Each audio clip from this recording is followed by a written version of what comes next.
Jasher chapter 27. And Esau at that time, after the death of Abraham, frequently went in the field to hunt. And Nimrod, king of Babel, the same as Amraphel, also frequently went with his mighty men to hunt in the field, and to walk about with his men in the cool of the day. And Nimrod was observing Esau all the days, for a jealousy was formed in the heart of Nimrod against Esau all the days. And on a certain day Esau went in the field to hunt, and he found Nimrod walking in the wilderness with his 2 men. And all his mighty men and his people were with him in the wilderness, but they removed at a distance from him, and they went from him in different directions to hunt. And Esau concealed himself for Nimrod, and he lurked for him in the wilderness. And Nimrod and his men that were with him did not know him. And Nimrod and his men frequently walked about in the field at the cool of the day, and to know where his men were hunting in the field. And Nimrod and 2 of his men that were with him came to the place where they were. And Esau suddenly started from his lurking place, and drew his sword, and hastened and ran to Nimrod, and cut off his head.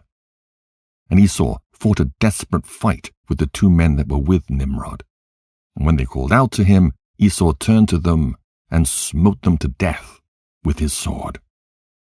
And all the mighty men of Nimrod, who had left him to go to the wilderness, heard the cry at a distance, and they knew the voices of those 2 men, and they ran to know the cause of it, when they found their king and the 2 men that were with him lying dead in the wilderness. And when Esau saw the mighty men of Nimrod coming at a distance, he fled, and thereby escaped. And Esau took the valuable garments of Nimrod, which Nimrod's father had bequeathed to Nimrod, and with which Nimrod prevailed over the whole land, and he ran and concealed them in his house. And Esau took those garments, and ran into the city on account of Nimrod's men. And he came to his father's house, wearied and exhausted from fight.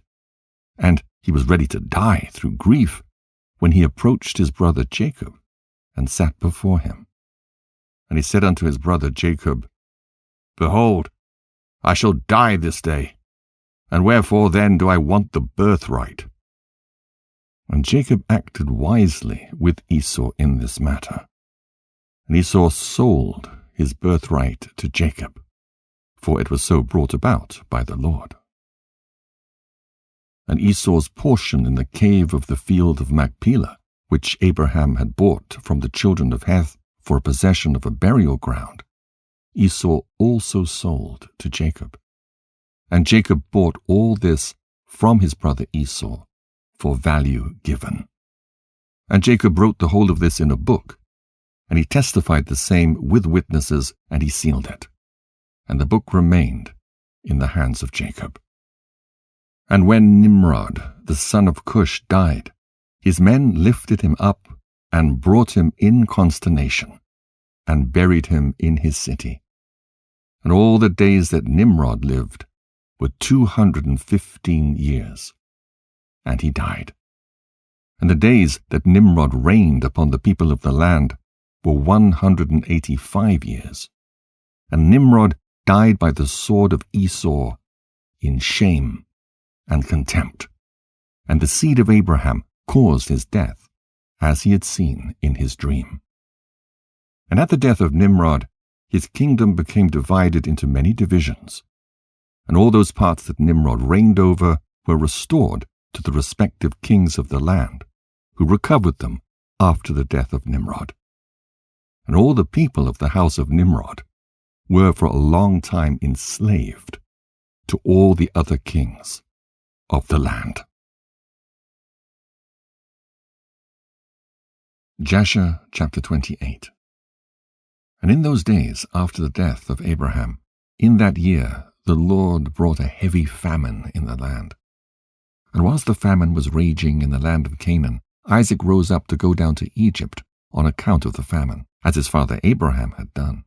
And the Lord appeared that night to Isaac, and he said to him, Do not go down to Egypt, But rise and go to Gerar, to Abimelech king of the Philistines, and remain there till the famine shall cease. And Isaac rose up and went to Gerar as the Lord commanded him, and he remained there a full year.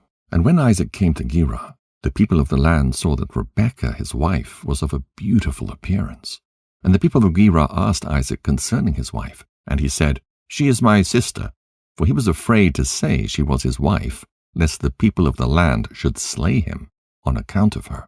And the princes of Abimelech went and praised the woman to the king. But he answered them not, neither did he attend to their words. But he heard them say that Isaac declared her to be his sister. So the king reserved this within himself.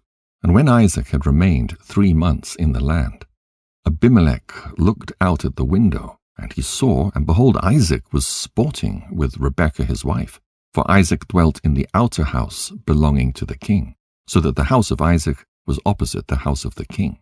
And the king said unto Isaac, What is this thou hast done to us, in saying of thy wife, She is my sister? How easily might one of the great men of the people have lain with her, and thou wouldst then have brought guilt upon us. And Isaac said unto Abimelech, Because I was afraid lest I die on account of my wife, therefore I said, She is my sister.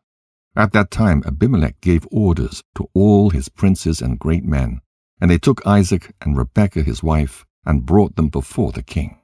And the king commanded that they should dress them in princely garments, and make them ride through the streets of the city, and proclaim before them throughout the land, saying, This is the man, and this is his wife. Whoever toucheth this man or his wife shall surely die. And Isaac returned with his wife to the king's house, and the Lord was with Isaac, and he continued to wax great, and lacked nothing. And the Lord caused Isaac to find favor in the sight of Abimelech, and in the sight of all his subjects. And Abimelech acted well with Isaac. For Abimelech remembered the oath and the covenant that existed between his father and Abraham. And Abimelech said unto Isaac, Behold, the whole earth is before thee. Dwell wherever it may seem good in thy sight, until thou shalt return to thy land. And Abimelech gave Isaac fields and vineyards, and the best part of the land of Gerar, to sow and reap and eat the fruits of the ground, until the days of the famine should have passed by. And Isaac sowed in that land, and received 100-fold in the same year. And the Lord blessed him. And the man waxed great, and he had possession of flocks, and possession of herds, and great store of servants. And when the days of the famine had passed away, the Lord appeared to Isaac, and said unto him, Rise up, go forth from this place, and return to thy land, to the land of Canaan. And Isaac rose up, and returned to Hebron, which is in the land of Canaan, he and all belonging to him, as the Lord commanded him. And after this, Shelach, the son of Arpachshad, died in that year, which is the 18th year of the lives of Jacob and Esau. And all the days that Shelach lived were 433 years, and he died. At that time Isaac sent his younger son Jacob to the house of Shem and Eber, and he learned the instructions of the Lord. And Jacob remained in the house of Shem and Eber for 32 years. And Esau his brother did not go, for he was not willing to go, and he remained in his father's house in the land of Canaan. And Esau was continually hunting in the fields to bring home what he could get. So did Esau all the days. And Esau was a designing and deceitful man, one who hunted after the hearts of men and inveigled them. And Esau was a valiant man in the field, and in the course of time went as usual to hunt. And he came as far as the field of Seir, the same is Edom. And he remained in the land of Seir, hunting in the field 1 year and 4 months. And Esau there saw in the land of Seir the daughter of a man of Canaan, and her name was Jehudith, the daughter of Beeri, son of Ephah, from the families of Heth, the son of Canaan. And Esau took her for a wife, and he came unto her. 40 years old was Esau when he took her, and he brought her to Hebron, the land of his father's dwelling place, and he dwelt there. And it came to pass in those days, in the 110th year of the life of Isaac, that is, in the 50th year of the life of Jacob, in that year died Shem, the son of Noah. Shem was 600 years old at his death. And when Shem died, Jacob returned to his father to Hebron, which is in the land of Canaan. And in the 56th year of the life of Jacob, people came from Haran, and Rebekah was told concerning her brother Laban, the son of Bethuel. For the wife of Laban was barren in those days, and bare no children, and also all his handmaids bare none to him. And the Lord afterward remembered Adinah, the wife of Laban, and she conceived and bare twin daughters, and Laban called the names of his daughters, the name of the elder Leah, and the name of the younger Rachel. And those people came and told these things to Rebekah. And Rebekah rejoiced greatly that the Lord had visited her brother, and that he had got children.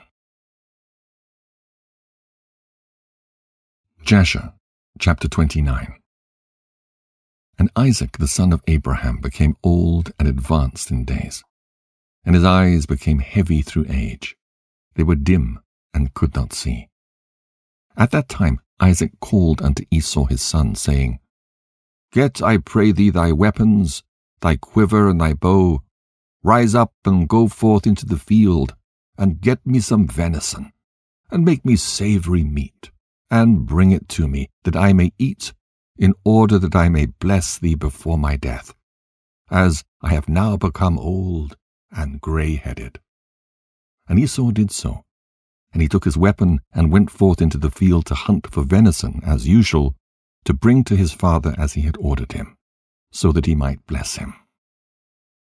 And Rebekah heard all the words that Isaac had spoken unto Esau. And she hastened and called her son Jacob, saying, Thus did thy father speak unto thy brother Esau, and thus did I hear. Now therefore hasten thou, and make that which I shall tell thee. Rise up and go, I pray thee, to the flock, and fetch me 2 fine kids of the goats, and I will get the savory meat for thy father. And thou shalt bring the savory meat, that he may bless and eat, before thy brother shall have come from the chase, in order that thy father may bless thee. And Jacob hastened and did as his mother had commanded him. And he made the savory meat, and brought it before his father, before Esau had come from his chase. And Isaac said unto Jacob, Who art thou, my son? And he said, I am thy firstborn, Esau. I have done as thou didst order me. Now therefore rise up, I pray thee, and eat of my hunt, in order that thy soul may bless me, as thou didst speak unto me. And Isaac rose up, and he ate and he drank, and his heart was comforted. And he blessed Jacob. And Jacob went away from his father. And as soon as Isaac had blessed Jacob, and he'd gone away from him, behold, Esau came from his hunt from the field. And he also made savory meat, and brought it to his father to eat thereof, and to bless him. And Isaac said unto Esau, And who was he that has taken venison, and brought it to me before thou camest, and whom I did bless? And Esau knew that his brother Jacob had done this. And the anger of Esau was kindled against his brother Jacob, that he had acted thus toward him. And Esau said, Is he not rightly called Jacob? For he has supplanted me twice. He took away my birthright, and now he's taken away my blessing. And Esau wept greatly. And when Isaac heard the voice of his son Esau weeping, Isaac said unto Esau, What can I do, my son? Thy brother came with subtlety, and took away thy blessing. And Esau hated his brother Jacob, on account of the blessing that his father had given him, and his anger was greatly roused against him. And Jacob was very much afraid of his brother Esau, and he rose up and fled to the house of Eber, the son of Shem, and he concealed himself there on account of his brother. And Jacob was 63 years old when he went forth from the land of Canaan from Hebron. And Jacob was concealed in Eber's house 14 years on account of his brother Esau. And he there continued to learn the ways of the Lord and his commandments. And when Esau saw that Jacob had fled and escaped from him, and that Jacob had cunningly obtained the blessing, then Esau grieved exceedingly, and he was also vexed at his father and mother. And he also rose up and took his wife, and went away from his father and mother to the land of Seir, and he dwelt there. And Esau saw there a woman from amongst the daughters of Heth, whose name was Bosmath, the daughter of Elon the Hittite. And he took her for a wife, in addition to his first wife. And Esau called her name Adah, saying the blessing had in that time passed from him. And Esau dwelt in the land of Seir 6 months, without seeing his father and mother. And afterward Esau took his wives, and rose up and returned to the land of Canaan. And Esau placed his 2 wives in his father's house in Hebron. And the wives of Esau vexed and provoked Isaac and Rebekah with their works. For they walked not in the ways of the Lord, but served their fathers' gods of wood and stone, as their father had taught them. And they were more wicked than their father. And they went according to the evil desires of their hearts. And they sacrificed and burnt incense to the Baalim. And Isaac and Rebekah became weary of them. And Rebekah said, I am weary of my life because of the daughters of Heth. If Jacob take a wife of the daughters of Heth, such as these, which are the daughters of the land, what good then is life unto me? And in those days Adah, the wife of Esau, conceived and bare him a son. And Esau called the name of the son that was born unto him Eliphaz. And Esau was 65 years old when she bare him. And Ishmael, the son of Abraham, died in those days, in the 64th year of the life of Jacob. And all the days that Ishmael lived were 137 years. And he died. And when Isaac heard that Ishmael was dead, he mourned for him. And Isaac lamented over him many days. And at the end of 14 years of Jacob's residing in the house of Eber, Jacob desired to see his father and mother. And Jacob came to the house of his father and mother to Hebron. And Esau had in those days forgotten what Jacob had done to him in having taken the blessing from him in those days. And when Esau saw Jacob coming to his father and mother, he remembered what Jacob had done to him. And he was greatly incensed against him, and he sought to slay him. And Isaac, the son of Abraham, was old and advanced in days. And Esau said, Now my father's time is drawing nigh that he must die.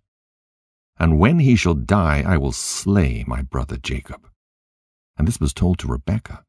And she hastened and sent and called for Jacob her son. And she said unto him, Arise, go and flee to Haran, to my brother Laban, and remain there for some time until thy brother's anger be turned from thee, and then shalt thou come back. And Isaac called unto Jacob, and said unto him, Take not a wife from the daughters of Canaan. For thus did our father Abraham command us, according to the word of the Lord which he had commanded him, saying, Unto thy seed will I give this land, if thy children keep my covenant that I have made with thee. Then will I also perform to thy children that which I have spoken unto thee, and I will not forsake them. Now therefore, my son, hearken to my voice, to all that I shall command thee, and refrain from taking a wife from amongst the daughters of Canaan. Arise, go to Haran, to the house of Bethuel, thy father's mother, and take unto thee a wife from there, from the daughters of Laban, thy mother's brother. Therefore take heed, lest thou should forget the Lord thy God and all his ways in the land to which thou goest, and shouldst get connected with the people of the land, and pursue vanity, and forsake the Lord thy God. But when thou comest to the land, serve there the Lord. Do not turn to the right or to the left from the way which I commanded thee, and which thou didst learn. And may the Almighty God grant thee favor in the sight of the people of the earth, that thou mayest take there a wife according to thy choice, one who is good and upright in the ways of the Lord. And may God give unto thee and thy seed the blessing of thy father Abraham, and make thee fruitful and multiply thee, and mayest thou become a multitude of people in the land whither thou goest. And may God cause thee to return to this land, the land of thy father's dwelling, with children and great riches, with joy and with pleasure. And Isaac finished commanding Jacob and blessing him, and he gave him many gifts, together with silver and gold, and he sent him away.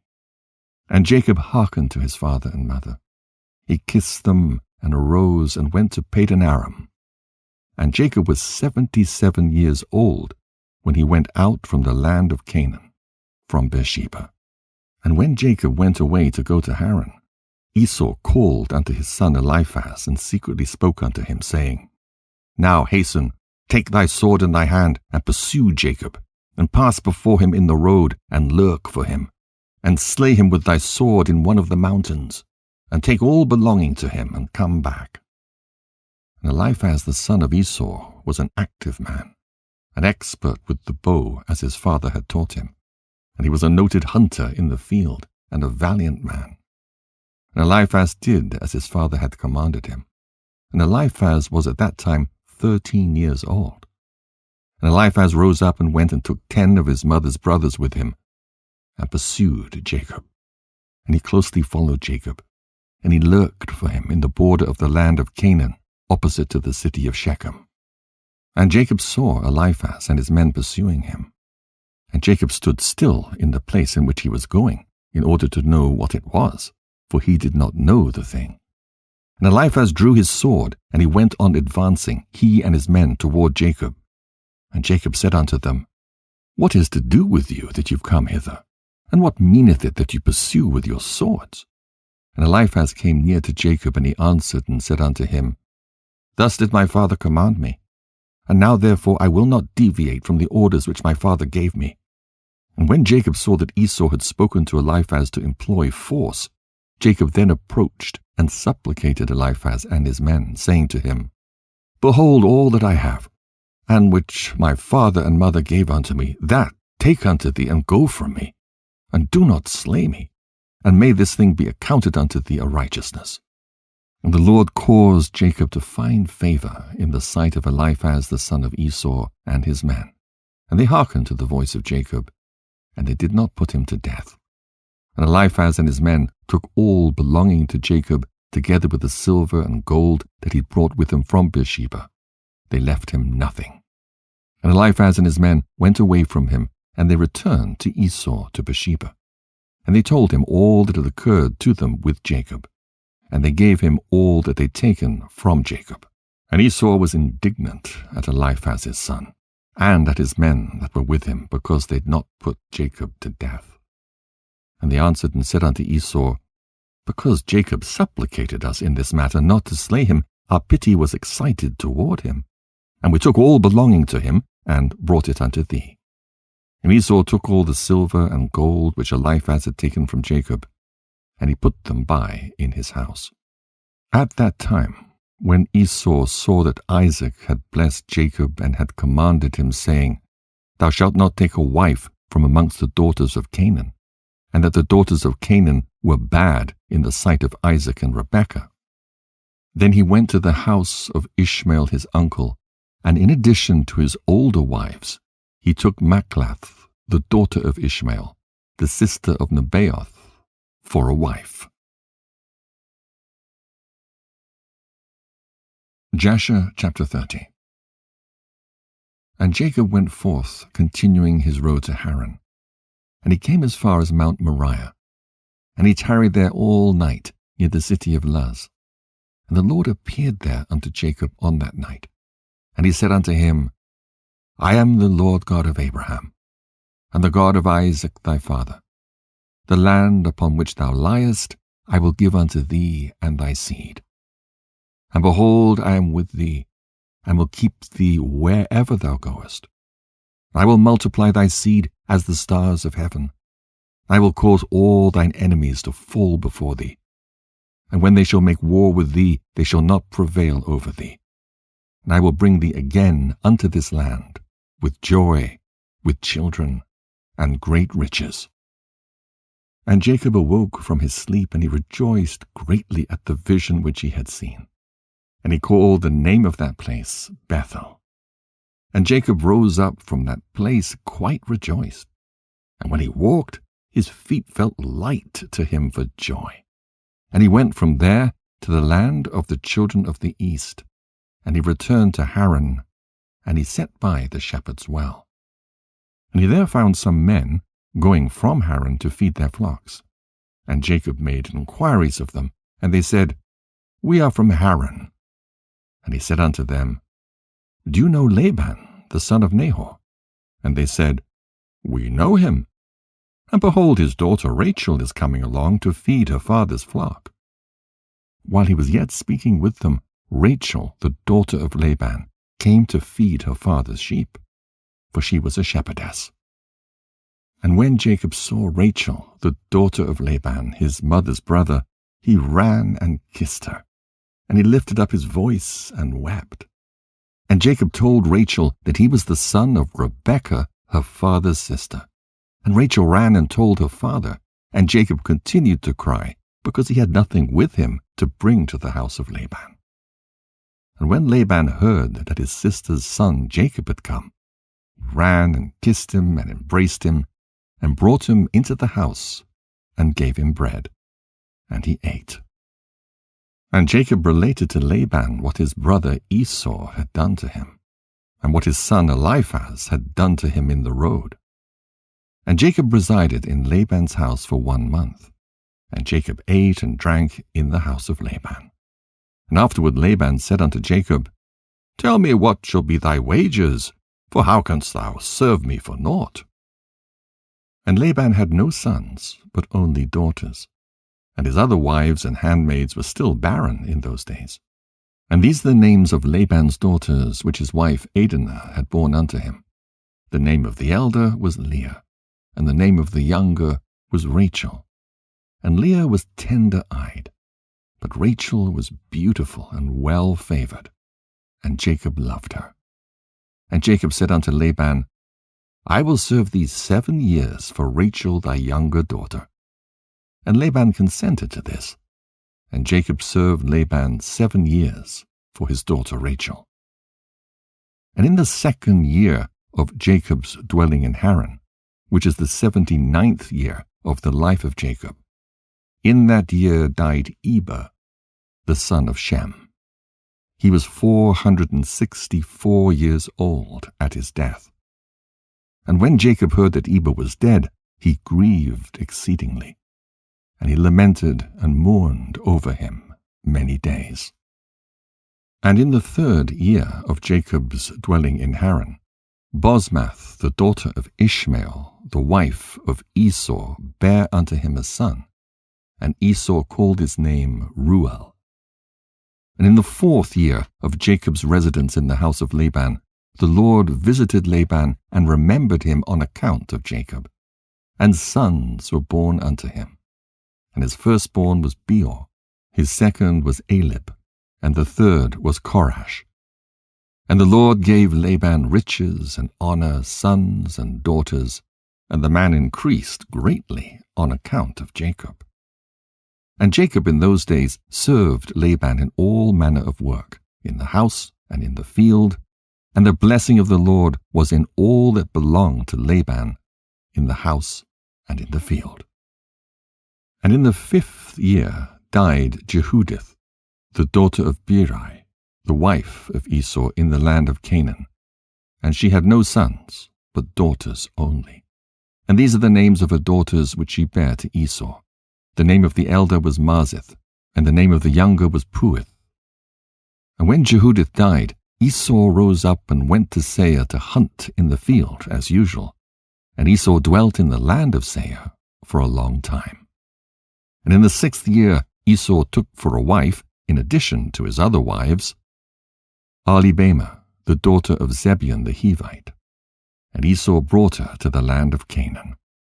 And Ahlibamah conceived and bare Esau 3 sons, Yeosh, Yeelan, and Korah. And in those days in the land of Canaan there was a quarrel between the herdsmen of Esau and the herdsmen of the inhabitants of the land of Canaan. For Esau's cattle and goods were too abundant for him to remain in the land of Canaan, in his father's house, and the land of Canaan could not bear him on account of his cattle. And when Esau saw that his quarreling increased with the inhabitants of the land of Canaan, he rose up and took his wives and his sons and his daughters and all belonging to him, and the cattle which he possessed, and all his property that he had acquired in the land of Canaan. And he went away from the inhabitants of the land to the land of Seir. And Esau and all belonging to him dwelt in the land of Seir. But from time to time Esau would go and see his father and mother in the land of Canaan. And Esau intermarried with the Horites, and he gave his daughters to the sons of Seir the Horite. And he gave his elder daughter Marzith to Anah, the son of Zebeon, his wife's brother. And Puith he gave to Azar, the son of Bilhan the Horite. And Esau dwelt in the mountain, he and his children, and they were fruitful and multiplied. Jasher chapter 31. And in the 7th year, Jacob's service which he served Laban was completed. And Jacob said unto Laban, Give me my wife, for the days of my service are fulfilled.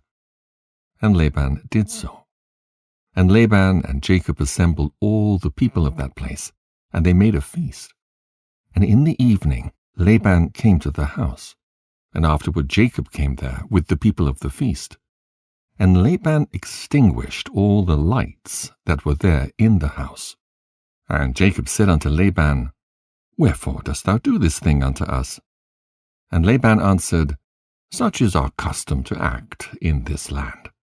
And afterward Laban took his daughter Leah, and he brought her to Jacob. And he came to her, and Jacob did not know that she was Leah. And Laban gave his daughter Leah his maid Zilpah for a handmaid. And all the people of the feast knew what Laban had done to Jacob, but they did not tell the thing to Jacob. And all the neighbors came that night to Jacob's house, and they ate and drank and rejoiced, and played before Leah upon timbrels and with dances, and they responded before Jacob, Heliah, Heliah. And Jacob heard their words, but did not understand their meaning, for he thought such might be their custom in this land. And the neighbors spoke these words before Jacob during the night, and all the lights that were in the house Laban had that night extinguished. And in the morning, when daylight appeared, Jacob turned to his wife, and he saw, and behold, it was Leah that had been lying in his bosom. And Jacob said, Behold, now I know what the neighbors said last night, Heliah. They said, and I knew it not. And Jacob called unto Laban, and said unto him, What is this that thou didst unto me? Surely I served for Rachel, and why didst thou deceive me, and didst give me Leah? And Laban answered Jacob, saying, Not so is it done in our place to give the younger before the elder. Now, therefore, if thou desirest to take a sister likewise, take her unto thee for the service which thou wilt serve me for another 7 years. And Jacob did so.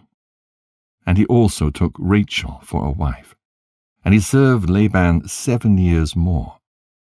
And Jacob also came to Rachel, and he loved Rachel more than Leah.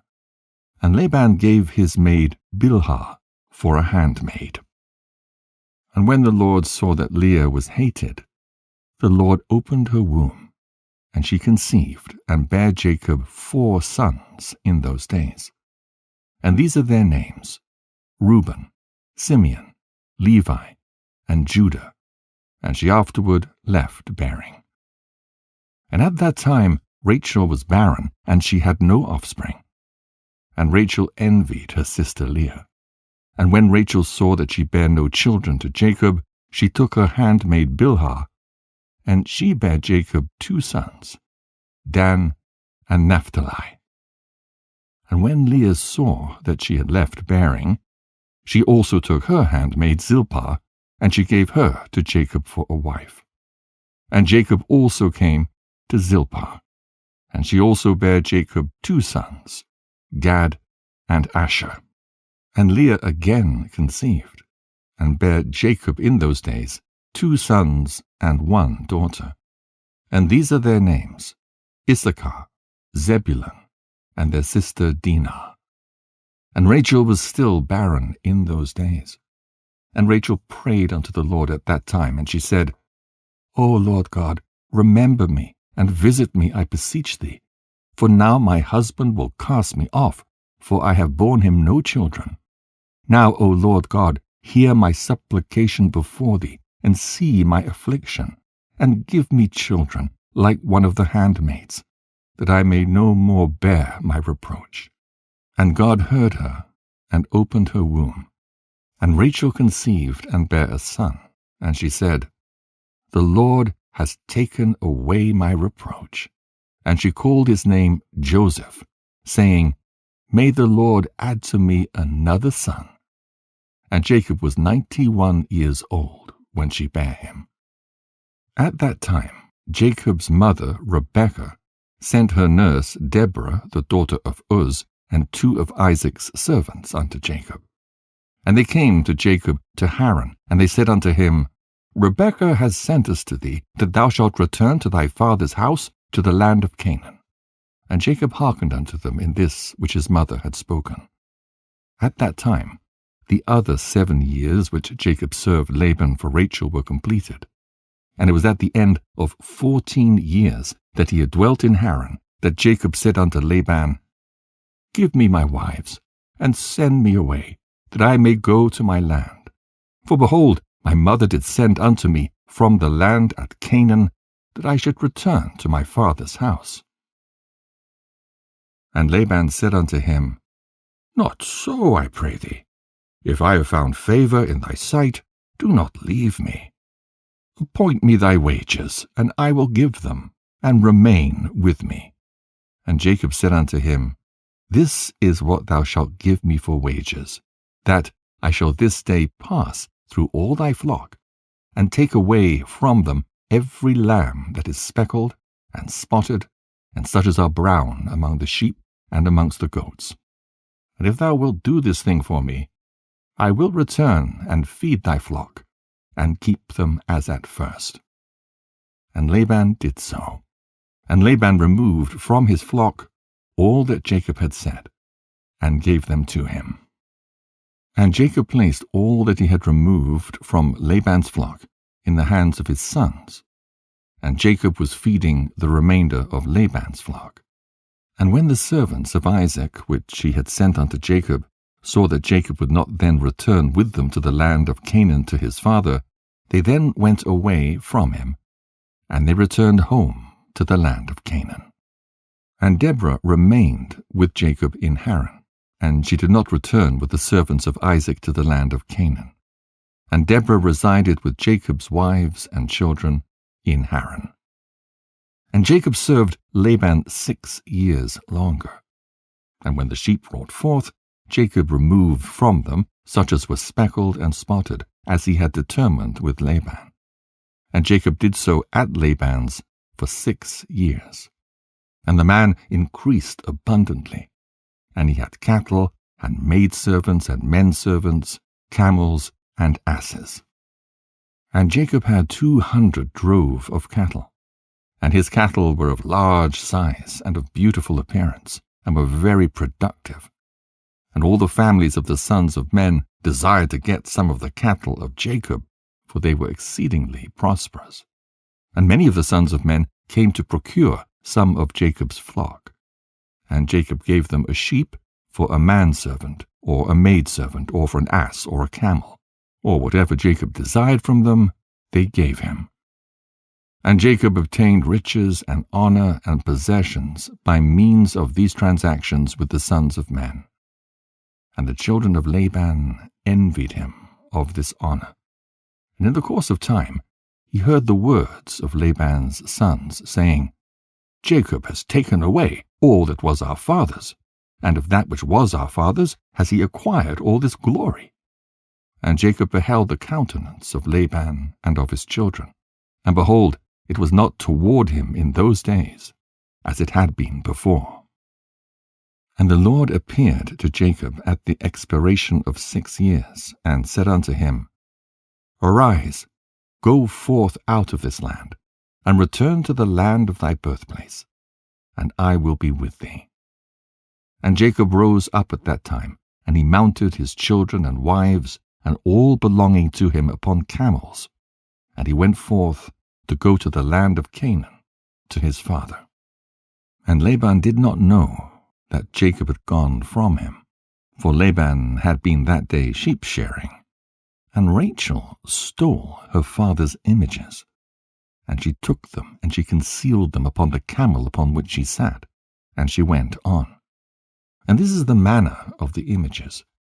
In taking a man who is the firstborn, and slaying him, and taking the hair off his head, and taking salt, and salting the head, and anointing it in oil, then taking a small tablet of copper, or a tablet of gold, and writing the name upon it, and placing the tablet under his tongue, and taking the head with the tablet under the tongue, and putting it in the house, and lighting up lights before it, and bowing down to it. And at the time when they bow down to it, it speaketh to them in all matters that they ask of it, through the power of the name which is written in it. And some will make them in the figures of men, of gold and silver, and go to them in times known to them. And the figures receive the influence of the stars, and tell them future things. And in this manner were the images which Rachel stole from her father. And Rachel stole these images which were her father's, in order that Laban might not know through them where Jacob had gone. And Laban came home, and he asked concerning Jacob and his household, and he was not to be found. And Laban sought his images to know where Jacob had gone, and could not find them. And he went to some other images, and he inquired of them, and they told him that Jacob had fled from him to his fathers, to the land of Canaan. And Laban then rose up, and he took his brothers and all his servants, and he went forth and pursued Jacob, and he overtook him in Mount Gilead. And Laban said unto Jacob, What is this thou hast done to me, to flee and deceive me, and lead my daughters and their children as captives taken by the sword? And thou didst not suffer me to kiss them, and send them away with joy. And thou didst steal my gods, and didst go away. And Jacob answered Laban, saying, Because I was afraid, lest thou wouldst take thy daughters by force from me. And now, with whomsoever thou findest thy gods, he shall die. And Laban searched for the images, and he examined in all Jacob's tents and furniture, but could not find them. And Laban said unto Jacob, We will make a covenant together, and it shall be a testimony between me and thee. If thou shalt afflict my daughters, or shalt take other wives beside my daughters, even God shall be a witness between me and thee in this matter. And they took stones and made a heap. And Laban said, This heap is a witness between me and thee. Therefore he called the name thereof Gilead. And Jacob and Laban offered sacrifice upon the mount, and they ate there by the heap, and they tarried in the mount all night. And Laban rose up early in the morning, and he wept with his daughters, and he kissed them, and he returned to his place. And he hastened and sent off his son Beor, who was 17 years old, with Abikaroth, the son of Uz, the son of Nahor, and with them were 10 men. And they hastened and went and passed on the road before Jacob. And they came by another road to the land of Seir. And they came unto Esau, and said unto him, Thus saith thy brother and relative, thy mother's brother Laban, the son of Bethuel, saying, Hast thou heard what Jacob thy brother has done unto me, who first came to me naked and bare, and I went to meet him, and brought him to my house with honor, and I made him great, and I gave him my 2 daughters for wives, and also 2 of my maids. And God blessed him on my account, and he increased abundantly, and had sons, daughters, and maidservants. He has also an immense stock of flocks and herds, camels and asses, also silver and gold in abundance. And when he saw that his wealth increased, he left me, whilst I went to shear my sheep, and he rose up and fled in secrecy. And he lifted his wives and children upon camels, and he led away all his cattle and property which he acquired in my land. And he lifted up his countenance to go to his father Isaac, to the land of Canaan.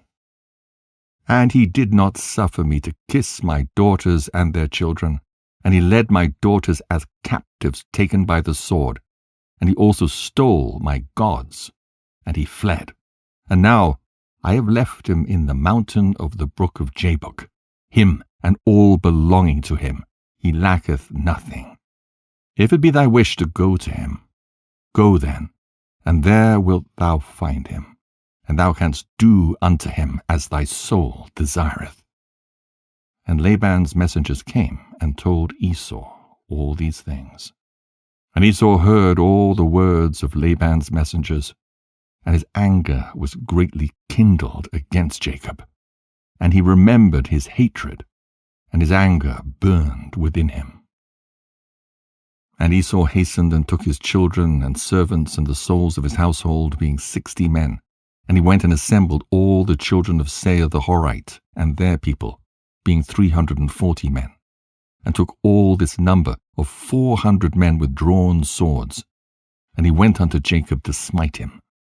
And Esau divided this number into several parts. And he took the 60 men of his children and servants and the souls of his household as one head, and he gave them in care of Eliphaz his eldest son. And the remaining heads he gave to the care of the 6 sons of Seir the Horite, and he placed every man over his generations and children. And the whole of this camp went as it was.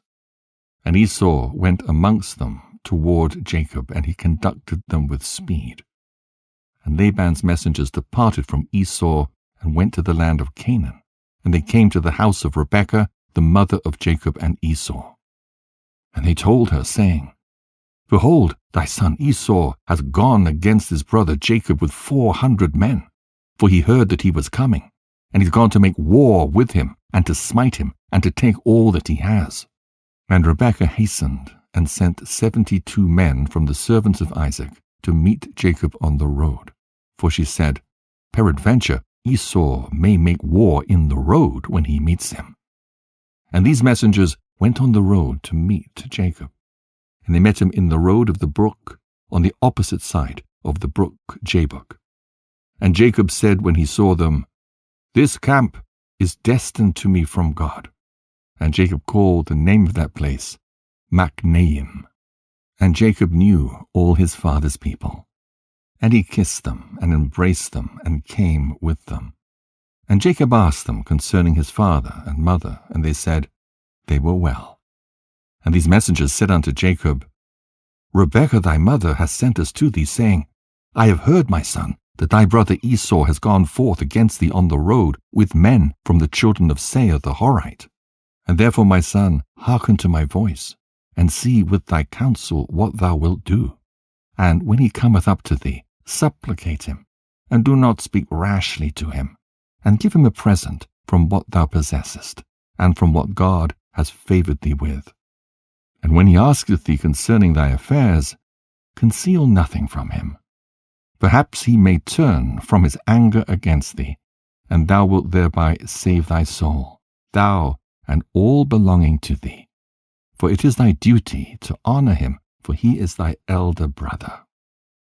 And when Jacob heard the words of his mother which the messengers had spoken to him, Jacob lifted up his voice and wept bitterly, and did as his mother then commanded him.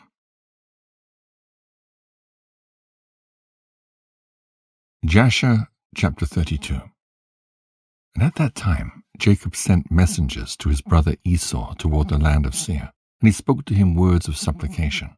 And he commanded them, saying, Thus shall ye say to my lord, to Esau, Thus saith thy brother Jacob, Let not my lord imagine that my father's blessings with which he did bless me has proved beneficial to me. For I have been these 20 years with Laban, and he deceived me and changed my wages 10 times, as it has already been told unto my lord. And I served him in his house very laboriously. And God afterward saw my affliction, my labor, and the work of my hands, and he caused me to find grace and favor in his sight.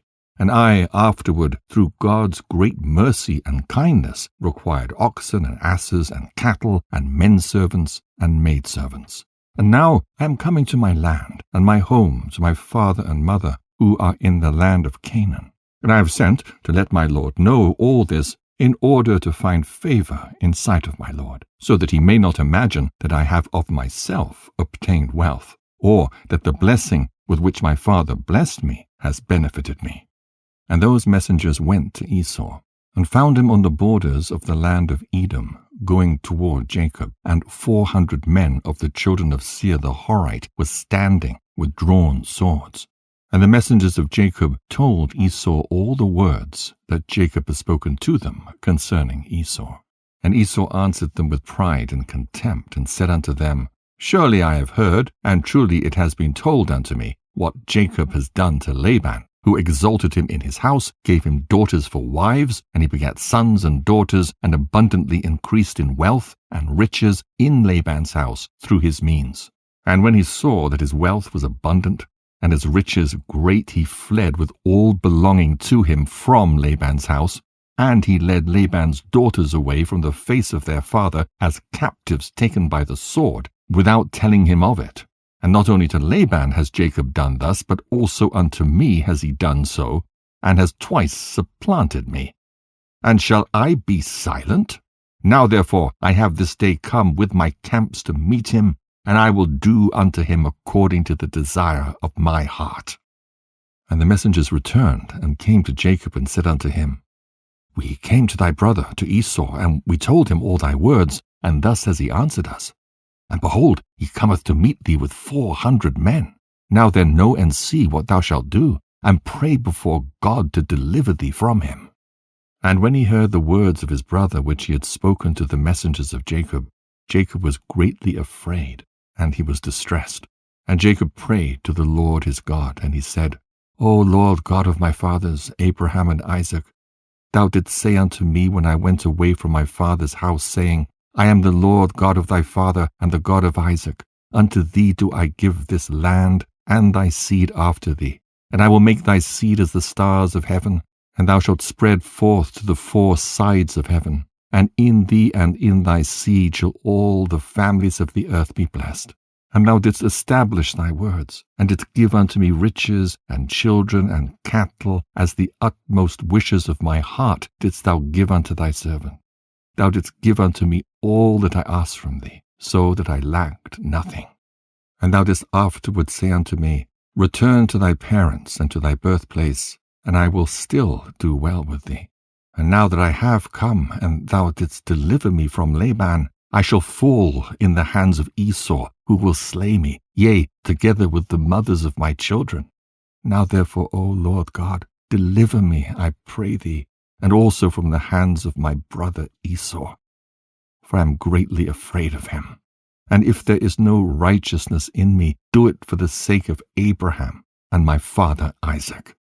For I know that through kindness and mercy have I acquired this wealth. Now therefore I beseech thee to deliver me this day with thy kindness, and to answer me. And Jacob ceased praying to the Lord. And he divided the people that were with him, with the flocks and cattle, into 2 camps. And he gave the half to the care of Damasek, the son of Eleazar, Abraham's servant, for a camp with his children. And the other half he gave to the care of his brother Elianas, the son of Eleazar, to be for a camp with his children. And he commanded them, saying, Keep yourselves at a distance with your camps, and do not come too near each other. And if Esau come to one camp and slay it, the other camp at a distance from it will escape him. And Jacob tarried there that night, and during the whole night he gave his servants instructions concerning the forces and his children. And the Lord heard the prayer of Jacob on that day, and the Lord then delivered Jacob from the hands of his brother Esau. And the Lord sent 3 angels of the angels of heaven, and they went before Esau and came to him. And these angels appeared unto Esau and his people as 2,000 men riding upon horses furnished with all sorts of war instruments. And they appeared in the sight of Esau and all his men to be divided into 4 camps, with 4 chiefs to them. And one camp went on. And they found Esau coming with 400 men toward his brother Jacob. And this camp ran toward Esau and his people and terrified them. And Esau fell off the horse in alarm, and all his men separated from him in that place, for they were greatly afraid. And the whole of the camp shouted after them when they fled from Esau. And all the warlike men answered, saying, Surely we are the servants of Jacob, who is the servant of God. And who then can stand against us? And Esau said unto them, O then, my lord and brother Jacob is your lord, whom I have not seen for these 20 years. And now that I have this day come to see him, do you treat me in this manner?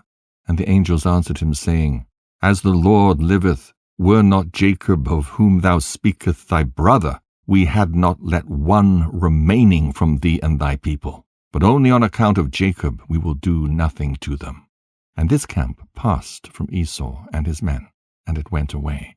And Esau and his men had gone from them about a league, when the second camp came toward him with all sorts of weapons.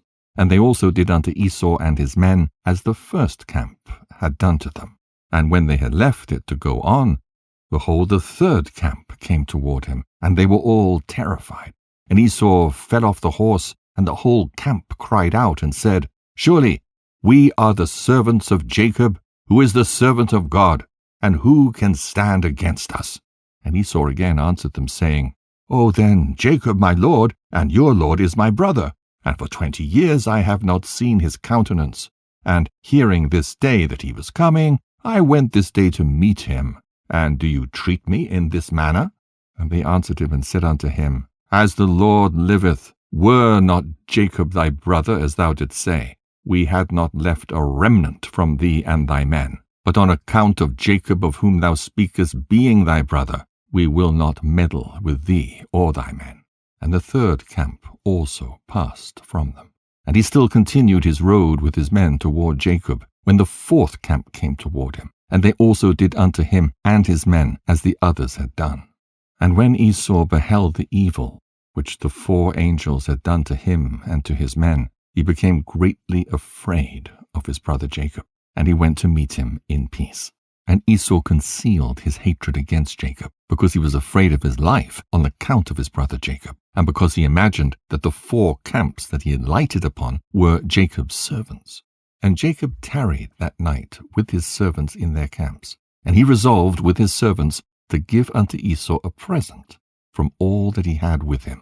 And Jacob tarried that night with his servants in their camps. And he resolved with his servants to give unto Esau a present from all that he had with him, and from all his property. And Joseph rose up in the morning, he and his men, and they chose from amongst the cattle a present for Esau. And this is the amount of the present which Jacob chose from his flock to give unto his brother Esau. And he selected 240 head from the flocks, and he selected from the camels and asses 30 each, and of the herds he chose 50 kine. And he put them all in 10 droves, and he placed each sort by itself. And he delivered them into the hands of 10 of his servants, each drove by itself. And he commanded them, and said unto them, Keep yourselves at a distance from each other, and put a space between the droves. And when Esau and those who are with him shall meet you and ask you, saying, Whose are you, and whither do you go? And to whom belongeth all this before you? You shall say unto them, We are the servants of Jacob, and we come to meet Esau in peace. And behold, Jacob cometh behind us, and that which is before us is a present sent from Jacob to his brother Esau. And if they shall say unto you, Why doth he delay behind you from coming to meet his brother and to see his face? Then you shall say unto them, Surely he cometh joyfully behind us to meet his brother. For he said, I will appease him with the present that goeth to him, and after this I will see his face. Peradventure he will accept of me. So the whole present passed on in the hands of his servants, and went before him on that day. And he lodged that night with his camps by the border of the brook of Jabbok. And he rose up in the midst of the night, And he took his wives and his maidservants, and all belonging to him, and he that night passed them over the ford Jabbok. And when he passed all belonging to him over the brook, Jacob was left by himself, and a man met him. And he wrestled with him that night until the breaking of the day. And the hollow of Jacob's thigh was out of joint through wrestling with him. And at the break of day, the man left Jacob there, and he blessed him and went away. And Jacob passed the brook at the break of day, and he halted upon his thigh. And the sun rose upon him when he passed the brook, and he came up to the place of his cattle and children. And they went on till midday, and whilst they were going, the present was passing on before them. And Jacob lifted up his eyes and looked, and behold, Esau was at a distance, coming along with many men, about 400. And Jacob was greatly afraid of his brother. And Jacob hastened and divided his children unto his wives and his handmaids, and his daughter Dinah he put in a chest, and delivered her into the hands of his servants. And he passed before his children and wives to meet his brother. And he bowed down to the ground. Yea, he bowed down 7 times until he approached his brother. And God caused Jacob to find grace and favor in the sight of Esau and his men, for God had heard the prayer of Jacob. And the fear of Jacob and his terror fell upon his brother Esau, for Esau was greatly afraid of Jacob, for what the angels of God had done to Esau. And Esau's anger against Jacob was turned into kindness. And when Esau saw Jacob running toward him, he also ran toward him, and he embraced him, and he fell upon his neck, and they kissed, and they wept. And God put fear and kindness toward Jacob in the hearts of the men that came with Esau. And they also kissed Jacob and embraced him. And also Eliphaz, the son of Esau, with his 4 brothers, sons of Esau, wept with Jacob, and they kissed him and embraced him, for the fear of Jacob had fallen upon them all. And Esau lifted up his eyes, and saw the women with their offspring, the children of Jacob, walking behind Jacob, and bowing along the road to Esau. And Esau said unto Jacob, Who are these with thee, my brother? Are they thy children, or thy servants? And Jacob answered Esau and said, They are my children, which God hath graciously given to thy servant. And whilst Jacob was speaking to Esau and his men, Esau beheld the whole camp, and he said unto Jacob, Whence didst thou get the whole of the camp that I met yesternight? And Jacob said, To find favor in the sight of my Lord. It is that which God graciously gave to thy servant. And the present came before Esau, and Jacob pressed Esau, saying, Take, I pray thee, the present that I have brought to my Lord. And Esau said, Wherefore is this my purpose? Keep that which thou hast unto thyself. And Jacob said, It is incumbent upon me to give all this, since I have seen thy face, that thou still livest in peace. And Esau refused to take the present. And Jacob said unto him, I beseech thee, my lord, if now I have found favor in thy sight, then receive my present at my hand, for I have therefore seen thy face, as though I had seen a godlike face, because thou wast pleased with me. And Esau took the present. And Jacob also gave unto Esau silver and gold and bdellium, for he pressed him so much that he took them. And Esau divided the cattle that were in the camp, and he gave the half to the men who had come with him, for they had come on hire, and the other half he delivered unto the hands of his children. And the silver and gold and bdellium he gave in the hands of Eliphaz his eldest son. And Esau said unto Jacob, Let us remain with thee, and we will go slowly along with thee until thou comest to my place with me, that we may dwell there together. And Jacob answered his brother and said, I would do as my Lord speaketh unto me, but my Lord knoweth that the children are tender, and the flocks and herds with their young who are with me go but slowly. For if they went swiftly, they would all die, for thou knowest their burdens and their fatigue. Therefore let my Lord pass on before his servant, and I will go on slowly for the sake of the children and the flock, until I come to my Lord's place, to Seir. And Esau said unto Jacob, I will place with thee some of the people that are with me to take care of thee in the road, and to bear thy fatigue and burden. And he said, What needeth it, my lord, if I may find grace in thy sight? Behold, I will come unto thee to Seir, to dwell there together as thou hast spoken. Go thou then with thy people, for I will follow thee. And Jacob said this to Esau, in order to remove Esau and his men from him, so that Jacob might afterward go to his father's house, to the land of Canaan. And Esau hearkened to the voice of Jacob. And Esau returned with the 400 men that were with him on their road to Seir. And Jacob and all belonging to him went that day as far as the extremity of the land of Canaan in its borders, and he remained there for some time.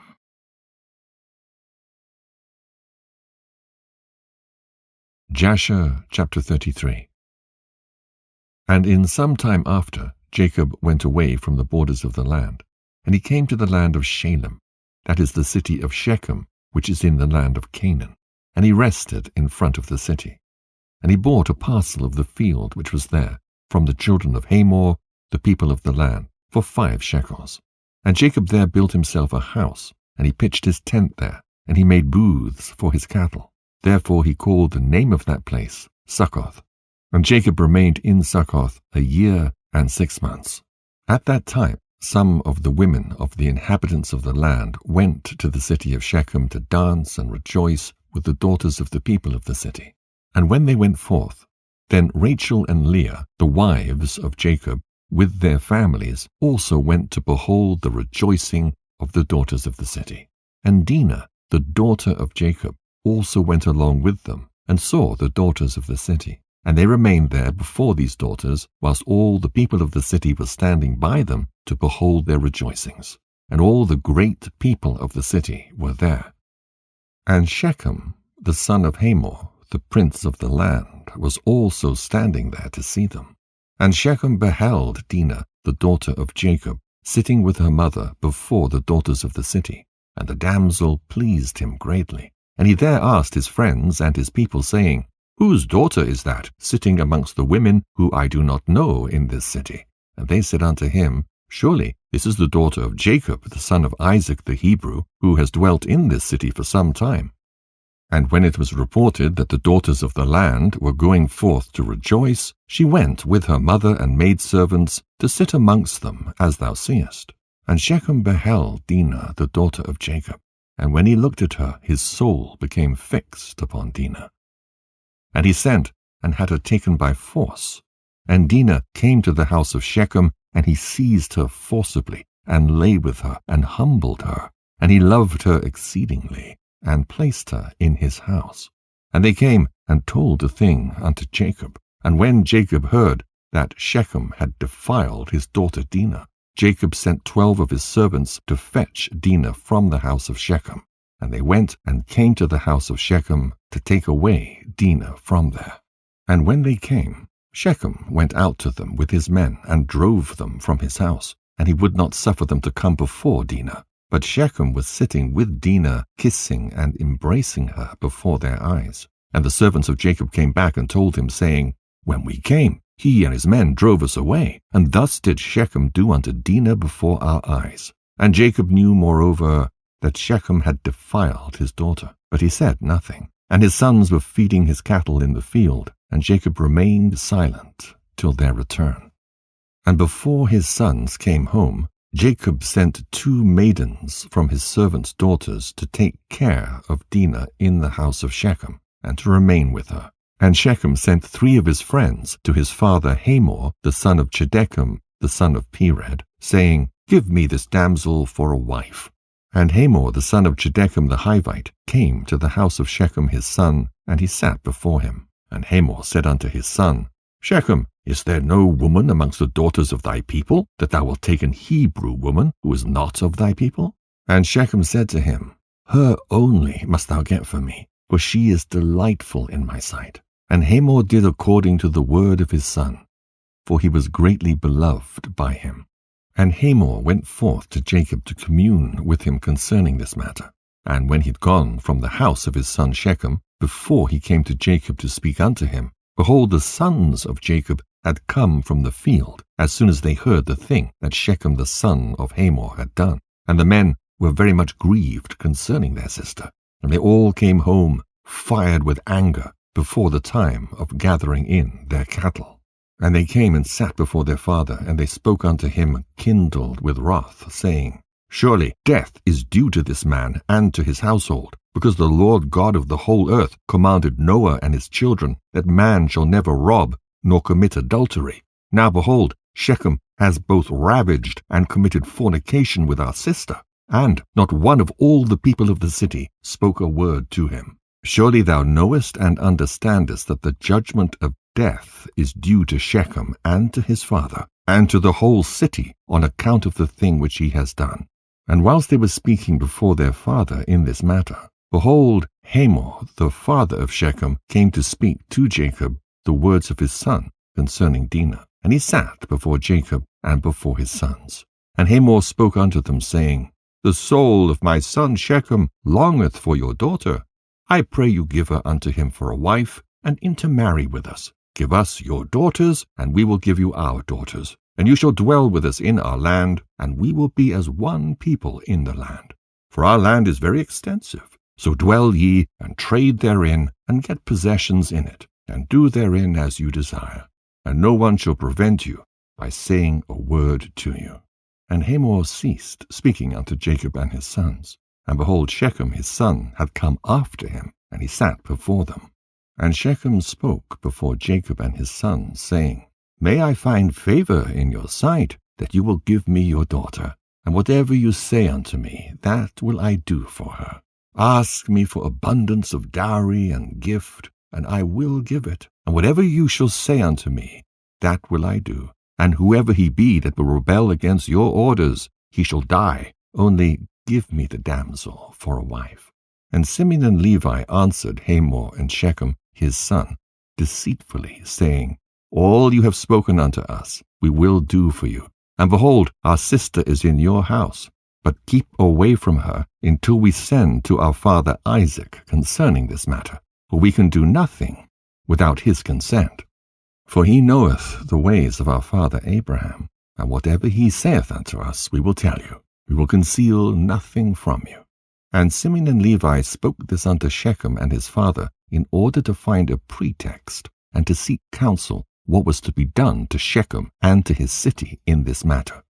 And when Shechem and his father heard the words of Simeon and Levi, it seemed good in their sight. And Shechem and his father came forth to go home. And when they had gone, the sons of Jacob said unto their father, saying, Behold, we know that death is due to these wicked ones and to their city, because they transgress that which God had commanded unto Noah and his children and his seed after them, and also because Shechem did this thing to our sister Dinah in defiling her, for such vileness shall never be done amongst us. Now therefore know and see what you will do, and seek counsel and pretext what is to be done to them, in order to kill all the inhabitants of this city. And Simeon said to them, Here is a proper advice for you. Tell them to circumcise every male amongst them as we are circumcised. And if they do not wish to do this, we shall take our daughter from them and go away. And if they consent to do this, and will do it, then when they are sunk down with pain, we will attack them with our swords, as upon one who is quiet and peaceable, and we will slay every male person amongst them. And Simeon's advice pleased them. And Simeon and Levi resolved to do unto them as it was proposed. And on the next morning Shechem and Hamor his father came again unto Jacob and his sons to speak concerning Dinah, and to hear what answer the sons of Jacob would give to their words. And the sons of Jacob spoke deceitfully to them, saying, We told our father Isaac all your words, and your words pleased him. But he spoke unto us, saying, Thus did Abraham his father command him from God the Lord of the whole earth, that any man who is not of his descendants that should wish to take one of his daughters shall cause every male belonging to him to be circumcised, as we are circumcised, and then we may give him our daughter for a wife. Now we have made known to you all our ways that our father spoke unto us. For we cannot do this of which you spoke unto us, to give our daughter to an uncircumcised man, for it is a disgrace to us. And herein will we consent to you to give you our daughter, And we will also take unto ourselves your daughters, and will dwell amongst you, and be one people as you have spoken, if you will hearken to us, and consent to be like us, to circumcise every male belonging to you, as we are circumcised. And if you will not hearken unto us, to have every male circumcised, as we are circumcised, as we have commanded, then we will come to you, and take our daughter from you, and go away. And Shechem and his father Hamor heard the words of the sons of Jacob, and the thing pleased them exceedingly. And Shechem and his father Hamor hastened to do the wishes of the sons of Jacob. For Shechem was very fond of Dinah, and his soul was riveted to her. And Shechem and his father Hamor hastened to the gate of the city, and they assembled all the men of their city, and spoke unto them the words of the sons of Jacob, saying, We came to these men, the sons of Jacob, and we spoke unto them concerning their daughter, and these men will consent to do according to our wishes. And behold, our land is of great extent for them, and they will dwell in it and trade in it, and we shall be one people. We will take their daughters, and our daughters we will give unto them for wives. But only on this condition will these men consent to do this thing, that every male amongst us be circumcised as they are circumcised, as their God commanded them. And when we shall have done according to their instructions to be circumcised, then will they dwell amongst us together with their cattle and possessions, and we shall be as one people with them. And when all the men of the city heard the words of Shechem and his father Hamor, then all the people of their city were agreeable to this proposal, and they obeyed to be circumcised. For Shechem and his father Hamor were greatly esteemed by them, being princes of the land. And on the next day Shechem and Hamor his father rose up early in the morning, and they assembled all the men of their city into the middle of the city. And they called for the sons of Jacob, who circumcised every male belonging to them on that day and the next. And they circumcised Shechem and Hamor his father, and the 5 brothers of Shechem. And then every one rose up and went home. For this thing was from the Lord against the city of Shechem. And from the Lord was Simeon's counsel in this matter, in order that the Lord might deliver the city of Shechem into the hands of Jacob's 2 sons. Jasher chapter 34. And the number of all the males that were circumcised was 645 men, and 246 children. But Shedechem, son of Pered, the father of Hamor, and his 6 brothers, would not listen unto Shechem and his father Hamor, and they would not be circumcised. For the proposal of the sons of Jacob was loathsome in their sight, and their anger was greatly roused at this, that the people of the city had not hearkened to them. And in the evening of the 2nd day they found 8 small children who had not been circumcised, for their mothers had concealed them from Shechem and his father Hamor, and from the men of the city. And Shechem and his father sent to have them brought before them to be circumcised, when Shedechem and his 6 brothers sprang at them with their swords, and sought to slay them. And they sought to slay also Shechem and his father Hamor, and they sought to slay Dinah with them on account of this matter. And they said unto them, What is this thing that you have done? Are there no women amongst the daughters of your brethren the Canaanites, that you wish to take unto yourselves daughters of the Hebrews, whom ye knew not before, and will do this act which your fathers never commanded you? Do you imagine that you will succeed through this act which you have done? And what will you answer in this affair to your brethren the Canaanites, who will come tomorrow and ask you concerning this thing? And if your act shall not appear just and good in their sight, what will you do for your lives, and me for our lives, in your not having hearkened to our voices? And if the inhabitants of the land, and all your brethren the children of Ham, shall hear of your act, saying, On account of a Hebrew woman did Shechem and Hamor his father, and all the inhabitants of their city, do that with which they had been unacquainted, and which their ancestors never commanded them, where then will you fly, or where conceal your shame all your days before your brethren, the inhabitants of the land of Canaan? Now therefore, we cannot bear up against this thing which you have done, neither can we burdened with this yoke upon us, which our ancestors did not command us.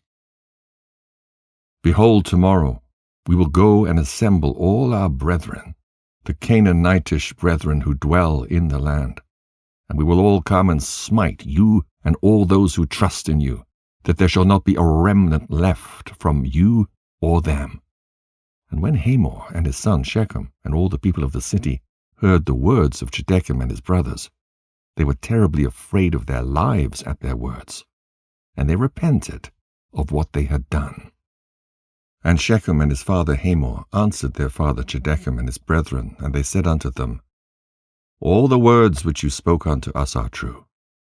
Now do not say, nor imagine in your hearts, that on account of the love of the Hebrews we did this thing that our ancestors did not command us, but because we saw that it was not their intention and desire to accede to our wishes concerning their daughter, as to our taking her, except on this condition.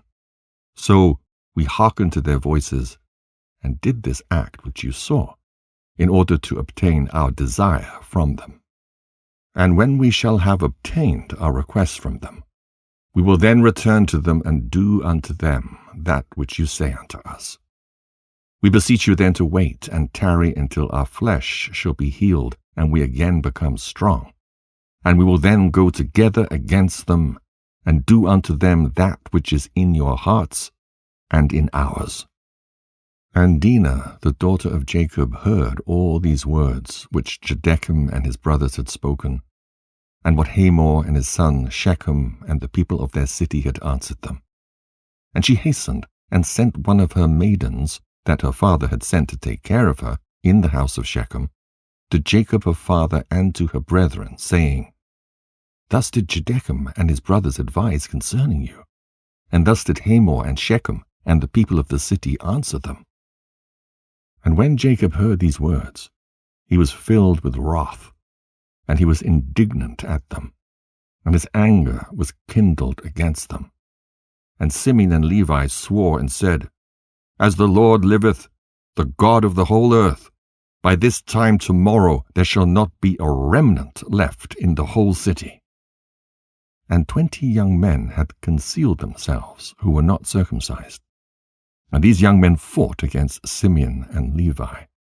And Simeon and Levi killed 18 of them, and 2 fled from them, and escaped to some lime pits that were in the city. And Simeon and Levi sought for them, but could not find them. And Simeon and Levi continued to go about in the city, and they killed all the people of the city at the edge of the sword, and they left none remaining. And there was a great consternation in the midst of the city, and the cry of the people of the city ascended to heaven, and all the women and children cried aloud, and Simeon and Levi slew all the city. They left not a male remaining in the whole city. And Simeon and Levi slew all the city. They left not a male remaining in the whole city. And they slew Hamor and Shechem his son at the edge of the sword. And they brought away Dinah from the house of Shechem, and they went from there. And the sons of Jacob went and returned, and came upon the slain, and spoiled all their property which was in the city and the field. And whilst they were taking the spoil, 300 men stood up and threw dust at them, and struck them with stones, when Simeon turned to them, and he slew them all with the edge of the sword. And Simeon turned before Levi, and came into the city. And they took away their sheep, and their oxen, and their cattle, and also the remainder of the women and little ones, and they led all these away. And they opened a gate, and went out and came to their father Jacob with vigor. And when Jacob saw all that they'd done to the city, and saw the spoil that they took from them, Jacob was very angry at them. And Jacob said unto them, What is this that you've done to me? Behold, I obtained rest among the Canaanitish inhabitants of the land, and none of them meddled with me. And now you've done to make me obnoxious to the inhabitants of the land, amongst the Canaanites and the Perizzites, and I am but of a small number. and they will all assemble against me and slay me when they hear of your work with their brethren, and I and my household will be destroyed." And Simeon and Levi and all their brothers with them answered their father Jacob and said unto him, "Behold, we live in the land, and shall Shechem do this to our sister? Why art thou silent at all that Shechem has done, and shall deal with our sister as with a harlot in the streets?"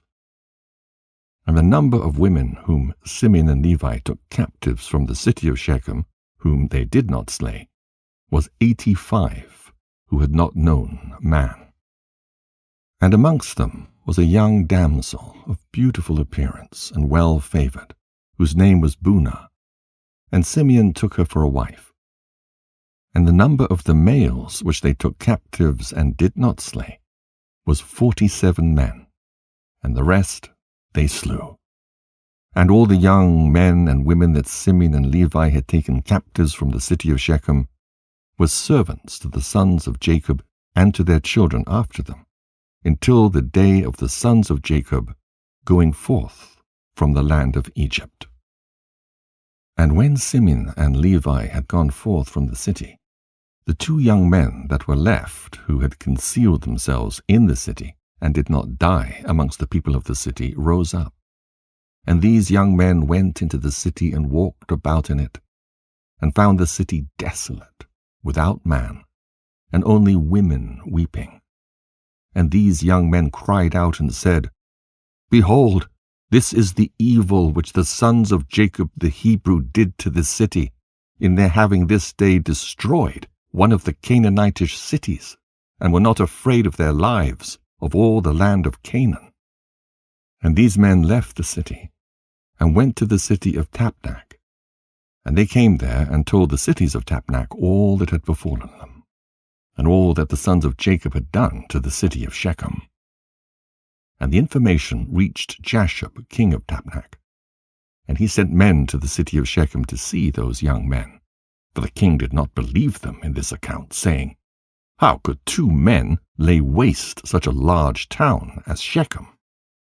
And the messengers of Jasher came back and told him, saying, "We came unto the city, and it is destroyed. There's not a man there, only weeping women. Neither is any flock or cattle there, for all that was in the city the sons of Jacob took away." And Jashab wondered at this, saying, "How could 2 men do this thing, to destroy so large a city, and not one man able to stand against them? For the like has not been from the days of Nimrod, and not even from the remotest time has the like taken place."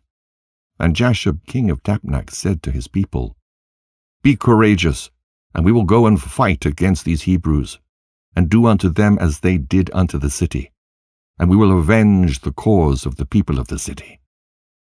And Jashab, king of Tapnach, consulted with his counselors about this matter, and his advisers said unto him, "Alone thou wilt not prevail over the Hebrews, for they must be powerful to do this work to the whole city. If 2 of them laid waste the whole city, and no one stood against them, surely if thou wilt go against them, they will all rise against us, and destroy us likewise. But if thou wilt send to all the kings that surround us, and let them come together, then we will go with them and fight against the sons of Jacob. Then wilt thou prevail against them." And Jashab heard the words of his counselors, and their words pleased him and his people, and he did so. And Jashab king of Tapnach sent unto all the kings of the Amorites that surrounded Shechem and Tapnach, saying, "Go up with me, and assist me, and we will smite Jacob the Hebrew and all his sons, and destroy them from the earth. For thus did he do to the city of Shechem, and do you not know of it?" And all the kings of the Amorites heard the evil that the sons of Jacob had done to the city of Shechem, and they were greatly astonished at them. And the 7 kings of the Amorites assembled with all their armies, about 10,000 men with drawn swords, and they came to fight against the sons of Jacob. And Jacob heard that the kings of the Amorites had assembled to fight against his sons, and Jacob was greatly afraid, and it distressed him. And Jacob exclaimed against Simeon and Levi, saying, "What is this act that you did? Why have you injured me, to bring against me all the children of Canaan to destroy me and my household? For I was at rest, even I and my household, and you've done this thing to me, and provoked the inhabitants of the land against me by your proceedings." And Judah answered his father, saying, "Was it for naught my brothers Simeon and Levi killed all the inhabitants of Shechem? Surely it was because Shechem had humbled our sister, and transgressed the command of our God to Noah and his children. For Shechem took our sister away by force, and committed adultery with her. And Shechem did all this evil, and not one of the inhabitants of his city interfered with him to say, 'Why wilt thou do this?' Surely for this my brothers went and smote the city, and the Lord delivered it into their hands, because its inhabitants had transgressed the commands of our God. Is it then for naught that they've done all this? And now, why art thou afraid or distressed? And why art thou displeased at thy brothers? And why is thine anger kindled against them? Surely our God, who delivered into their hand the city of Shechem and its people, he will also deliver into our hands all the Canaanitish kings who are coming against us, and we will do unto them as my brothers did unto Shechem. Now be tranquil about them, and cast away thy fears, but trust in the Lord our God, and pray unto him to assist us, and deliver our enemies into our hands." And Judah called to one of his father's servants, "Go now, and see where those kings are coming against us are situated with their armies." And the servant went and looked far off, and went up opposite Mount Sihon, and saw all the camps of the kings standing in the fields. And he returned to Judah and said, "Behold, the kings are situated in the field with all their camps, the people exceedingly numerous, like unto the sand upon the seashore." And Judah said unto Simeon and Levi and to all his brethren, "Strengthen yourselves, and be sons of valor, for the Lord our God is with us. Do not fear them. Stand forth, each man, girt with his weapons of war, his bow and his sword, and we will go and fight against these uncircumcised men. The Lord is our God. He will save us." And they rose up, and each girt on his weapons of war, great and small, 11 sons of Jacob, and all the servants of Jacob with them.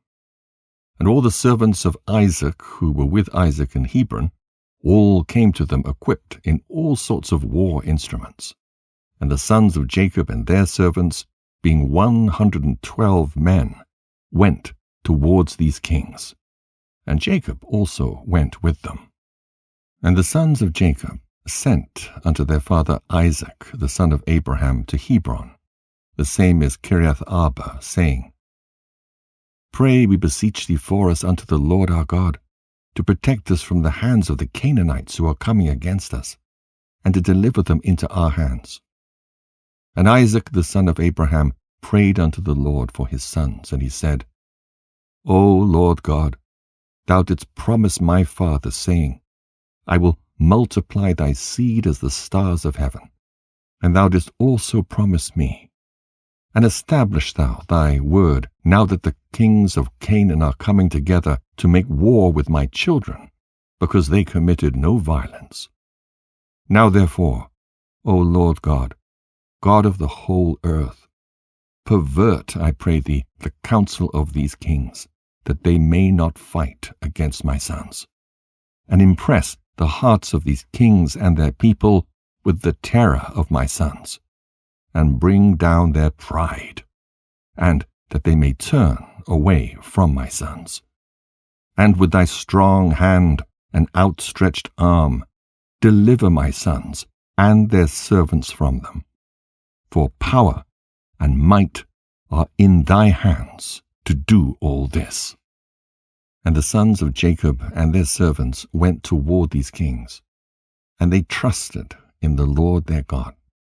And whilst they were going, Jacob their father also prayed unto the Lord and said, O Lord God, powerful and exalted God, who has reigned from the days of old, from thence till now and forever. Thou art he who stirreth up wars, and causeth them to cease. In thy hand are power and might to exalt and to bring down. O may my prayer be acceptable before thee, that thou mayest turn to me with thy mercies, to impress the hearts of these kings and their people with the terror of my sons, and terrify them and their camps, and with thy great kindness deliver all those that trust in thee. For it is thou who canst bring people under us, and reduce nations under our power.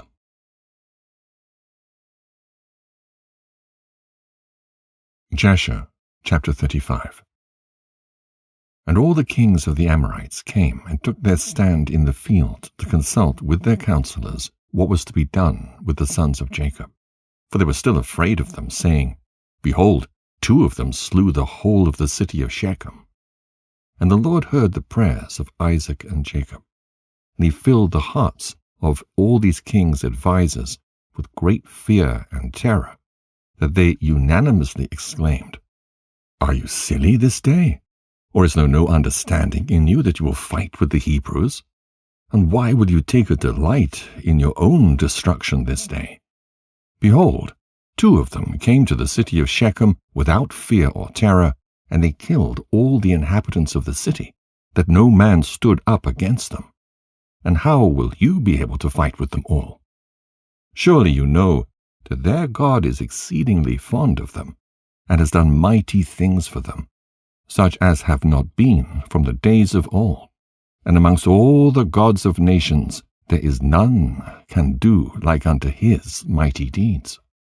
Surely he delivered their father Abraham the Hebrew from the hand of Nimrod, and from the hand of all his people, who had many times sought to slay him. He delivered him also from the fire in which King Nimrod had cast him, and his God delivered him from it. And who else can do the like? Surely it was Abraham who slew the 5 kings of Elam when they had touched his brother's son, who in those days dwelt in Sodom, and took his servant that was faithful in his house, and a few of his men, and then they pursued the kings of Elam in one night, and killed them, and restored to his brother's son all his property which they had taken from him. And surely you know the God of these Hebrews is much delighted with them, and they are also delighted with him, for they know that he delivered them from all their enemies. And behold, through his love toward his God, Abraham took his only and precious son, and intended to bring him up as a burnt offering to his God. And had it not been for God who prevented him from doing this, he would have done it through his love to his God. And God saw all his works, and swore unto him, and promised that he would deliver his sons and all his seed from every trouble that would befall them, because he had done this thing, and through his love to his God stifled his compassion for his child.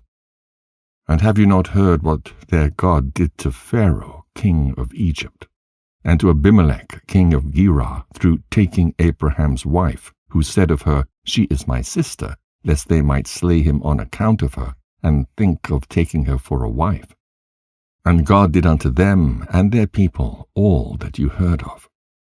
And behold, we ourselves saw with our eyes that Esau, the brother of Jacob, came to him with 400 men, with the intention of slaying him, for he called to mind that he had taken away from him his father's blessing. And he went to meet him when he came from Syria, to smite the mother with the children. And who delivered him from his hands, but his God in whom he trusted? He delivered him from the hand of his brother, and also from the hands of his enemies, and surely he again will protect them. Who does not know that it was their God who inspired them with strength to do to the town of Shechem the evil which you heard of. Could it then be with their own strength that 2 men could destroy such a large city as Shechem, had it not been for their God, in whom they trusted? He said and did unto them all this to slay the inhabitants of the city in their city. And can you then prevail over them who have come forth together from your city to fight with the whole of them, even if 1,000 times as many more should come to your assistance? Surely you know and understand that you do not come to fight with them, but you come to war with their God, who made choice of them, and you have therefore all come this day to be destroyed. Now therefore refrain from this evil which you are endeavoring to bring upon yourselves, and it will be better for you not to go to battle with them, although they are but few in numbers, because their God is with them.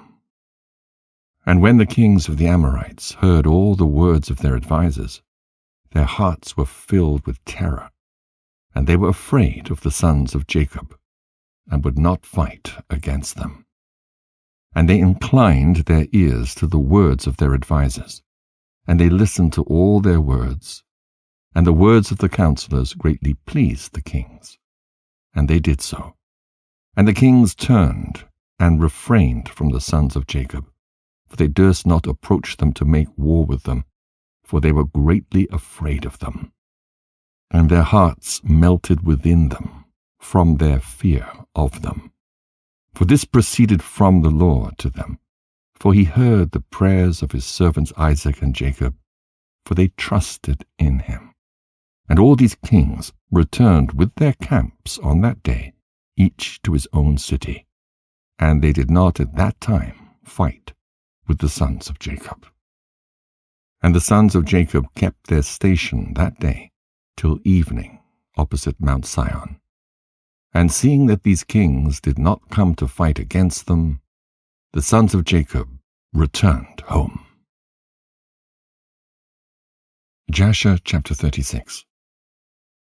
At that time the Lord appeared unto Jacob, saying, Arise, go to Bethel, and remain there, and make there an altar to the Lord who appeareth unto thee, who delivereth thee and thy sons from affliction. And Jacob rose up with his sons and all belonging to him, and they went and came to Bethel, according to the word of the Lord. And Jacob was 99 years old when he went up to Bethel. And Jacob and his sons and all the people that were with him remained in Bethel in Luz. And he there built an altar to the Lord who appeared unto him. And Jacob and his sons remained in Bethel 6 months. At that time died Deborah, the daughter of Uz, the nurse of Rebekah, who had been with Jacob. And Jacob buried her beneath Bethel, under an oak that was there.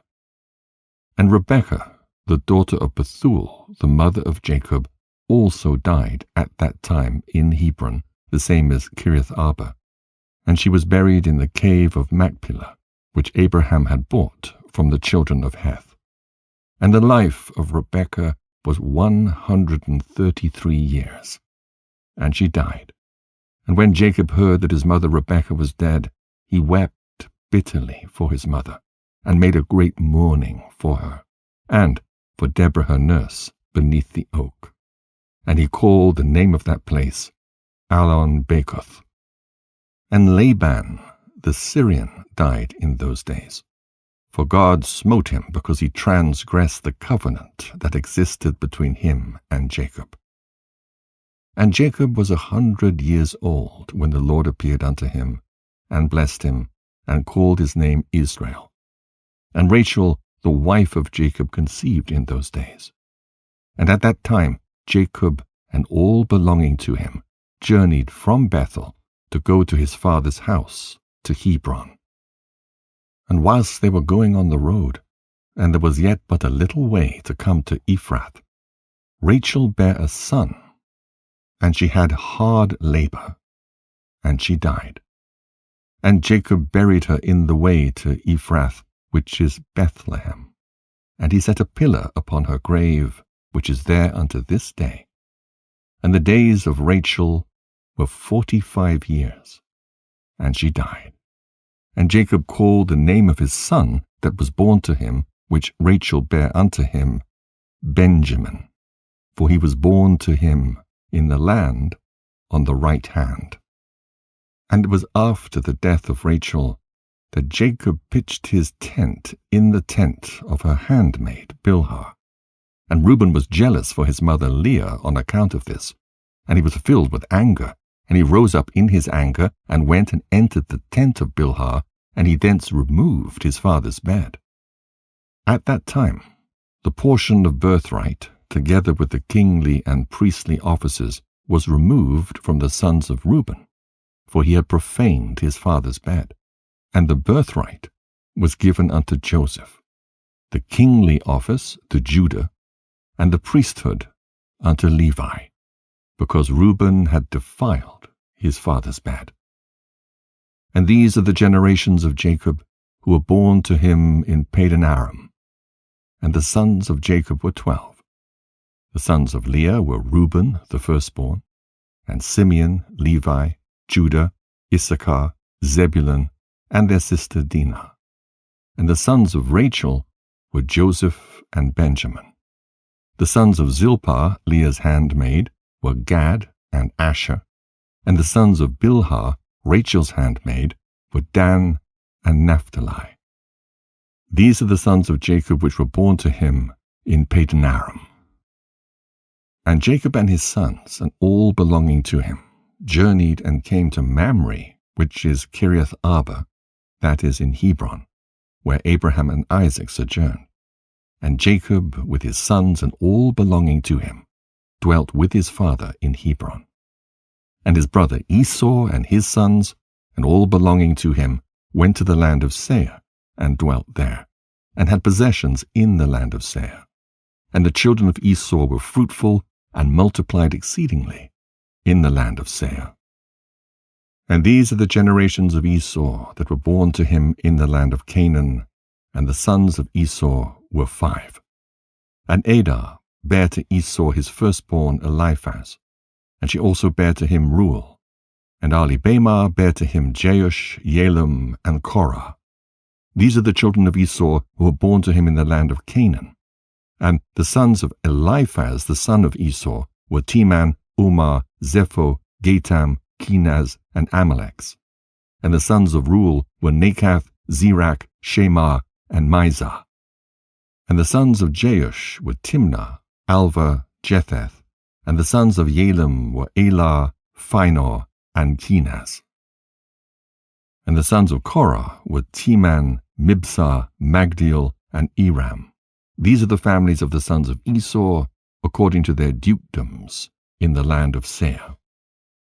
And these are the names of the sons of Seir the Horite, inhabitants of the land of Seir: Lotan, Shobal, Zibeon, Anah, Dishan, Ezer, and Dishon, being 7 sons. And the children of Lotan were Horai, Heman, and their sister Timnah. That is Timnah who came to Jacob and his sons, and they would not give ear to her, and she went and became a concubine to Eliphaz the son of Esau, and she bare to him Amalek. And the sons of Shobal were Alvan, Manahath, Ebal, Shepho, and Onam. And the sons of Zibeon were Ajar and Anah. This was that Anah who found the Yemim in the wilderness when he fed the asses of Zibeon his father. And whilst he was feeding his father's asses, he led them to the wilderness at different times to feed them. And there was a day that he brought them to one of the deserts on the seashore, opposite the wilderness of the people. And whilst he was feeding them, behold, a very heavy storm came from the other side of the sea, and rested upon the asses that were feeding there. And they all stood still. And afterward, about 120 great and terrible animals came out from the wilderness at the other side of the sea. And they all came to the place where the asses were, and they placed themselves there. And those animals, from their middle downward, were in the shape of the children of men, and from their middle upward Some had the likeness of bears, and some the likeness of the kephas, with tails behind them from between their shoulders, reaching down to the earth like the tails of the dukiphath. And these animals came and mounted and rode upon these asses, and led them away. And they went away unto this day. And one of these animals approached Anar, and smote him with his tail, and then fled from that place. And when he saw this work, he was exceedingly afraid of his life, and he fled and escaped to the city. And he related to his sons and brothers all that had happened to him. And many men went to seek the asses, but could not find them. And Anar and his brothers went no more to that place from that day following, for they were greatly afraid of their lives. And the children of Anar the son of Seir were Dishon and his sister Ahlibamah. And the children of Dishon were Hemdan, Eshban, Ithran, and Kiran. And the children of Ezer were Bilhan, Zevan, and Achan. And the children of Dishon were Uz and Aran. These are the families of the children of Seir the Horite, according to their dukedoms in the land of Seir. And Esau and his children dwelt in the land of Seir the Horite, the inhabitant of the land. And they had possessions in it, and were fruitful and multiplied exceedingly. And Jacob and his children, and all belonging to them, dwelt with their father Isaac in the land of Canaan, as the Lord had commanded Abraham, their father. Jasher chapter 37. And in the 105th year of the life of Jacob, that is the 9th year of Jacob's dwelling with his children in the land of Canaan, he came from Padan Aram. And in those days Jacob journeyed with his children from Hebron, and they went and returned to the city of Shechem, they and all belonging to them, and they dwelt there. For the children of Jacob obtained good and fat pasture land for their cattle in the city of Shechem, the city of Shechem having then been rebuilt, and there were in it about 300 men and women. And Jacob and his children, and all belonging to him, dwelt in the part of the field which Jacob had bought from Hamor, the father of Shechem, when he came from Padan Aram, before Simeon and Levi had smitten the city. And all those kings of the Canaanites and Amorites that surrounded the city of Shechem heard that the sons of Jacob had again come to Shechem, and dwelt there. And they said, Shall the sons of Jacob the Hebrew again come to the city and dwell therein, after that they have smitten its inhabitants and driven them out? Shall they now return and also drive out those who are dwelling in the city, or slay them? And all the kings of Canaan again assembled, and they came together to make war with Jacob and his sons. And Jashub, king of Tapnach, sent also to all his neighboring kings, to Elan, king of Gaash, to Ihuri, king of Shiloh, and to Parathon, king of Chazar, and to Suzai, king of Sarton, and to Laban, king of Beth-Koran, and to Shabia, king of Othnaimah, saying, Come up to me and assist me, and let us smite Jacob the Hebrew and his sons, and all belonging to him. For they are again come to Shechem to possess it, and to slay its inhabitants as before. And all these kings assembled together, and came with all their camps, a people exceedingly plentiful, like the sand upon the seashore. And they were all opposite to Tapnach. And Jashub, king of Tapnach, went forth to them with all his army, and he encamped with them opposite to Tapnach, without the city. And all these kings they divided unto 7 divisions, being 7 camps against the sons of Jacob. And they sent a declaration to Jacob and his sons, saying, Come you all forth to us, that we may have an interview together in the plain, and revenge the cause of the men of Shechem who you slew in their city. And you will now again return to the city of Shechem, and dwell therein, and slay its inhabitants as before. And the sons of Jacob heard this, and their anger was kindled exceedingly at the words of the kings of Canaan. And 10 of the sons of Jacob hastened and rose up, and each of them girt on his weapons of war. And there were 102 of their servants with them, equipped in battle array. And all these men, the sons of Jacob with their servants, went toward these kings. And Jacob their father was with them. And they all stood upon the heap of Shechem. And Jacob prayed to the Lord for his sons. And he spread forth his hands to the Lord, and he said, O God, thou art an almighty God. Thou art our Father. Thou didst form us, and we are the works of thine hands.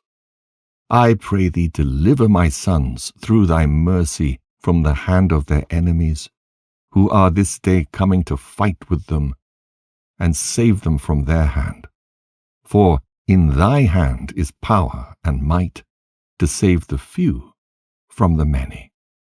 And give unto thy sons, thy servants, strength of heart and might to fight with their enemies, to subdue them, and make their enemies fall before them.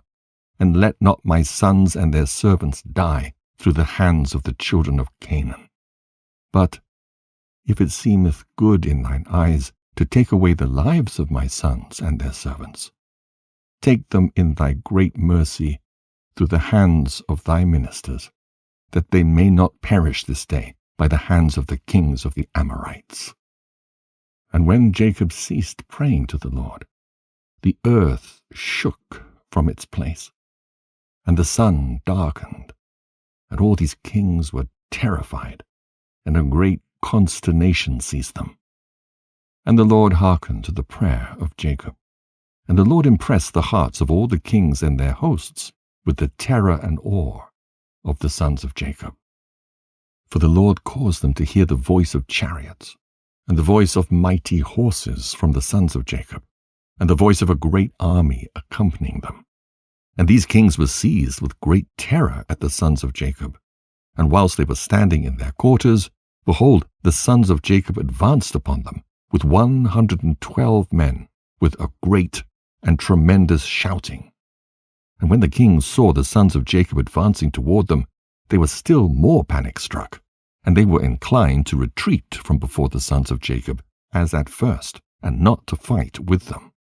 But they did not retreat, saying, It would be a disgrace to us thus twice to retreat from before the Hebrews. And the sons of Jacob came near and advanced against all these kings and their armies. And they saw, and behold, it was a very mighty people, numerous as the sand of the sea.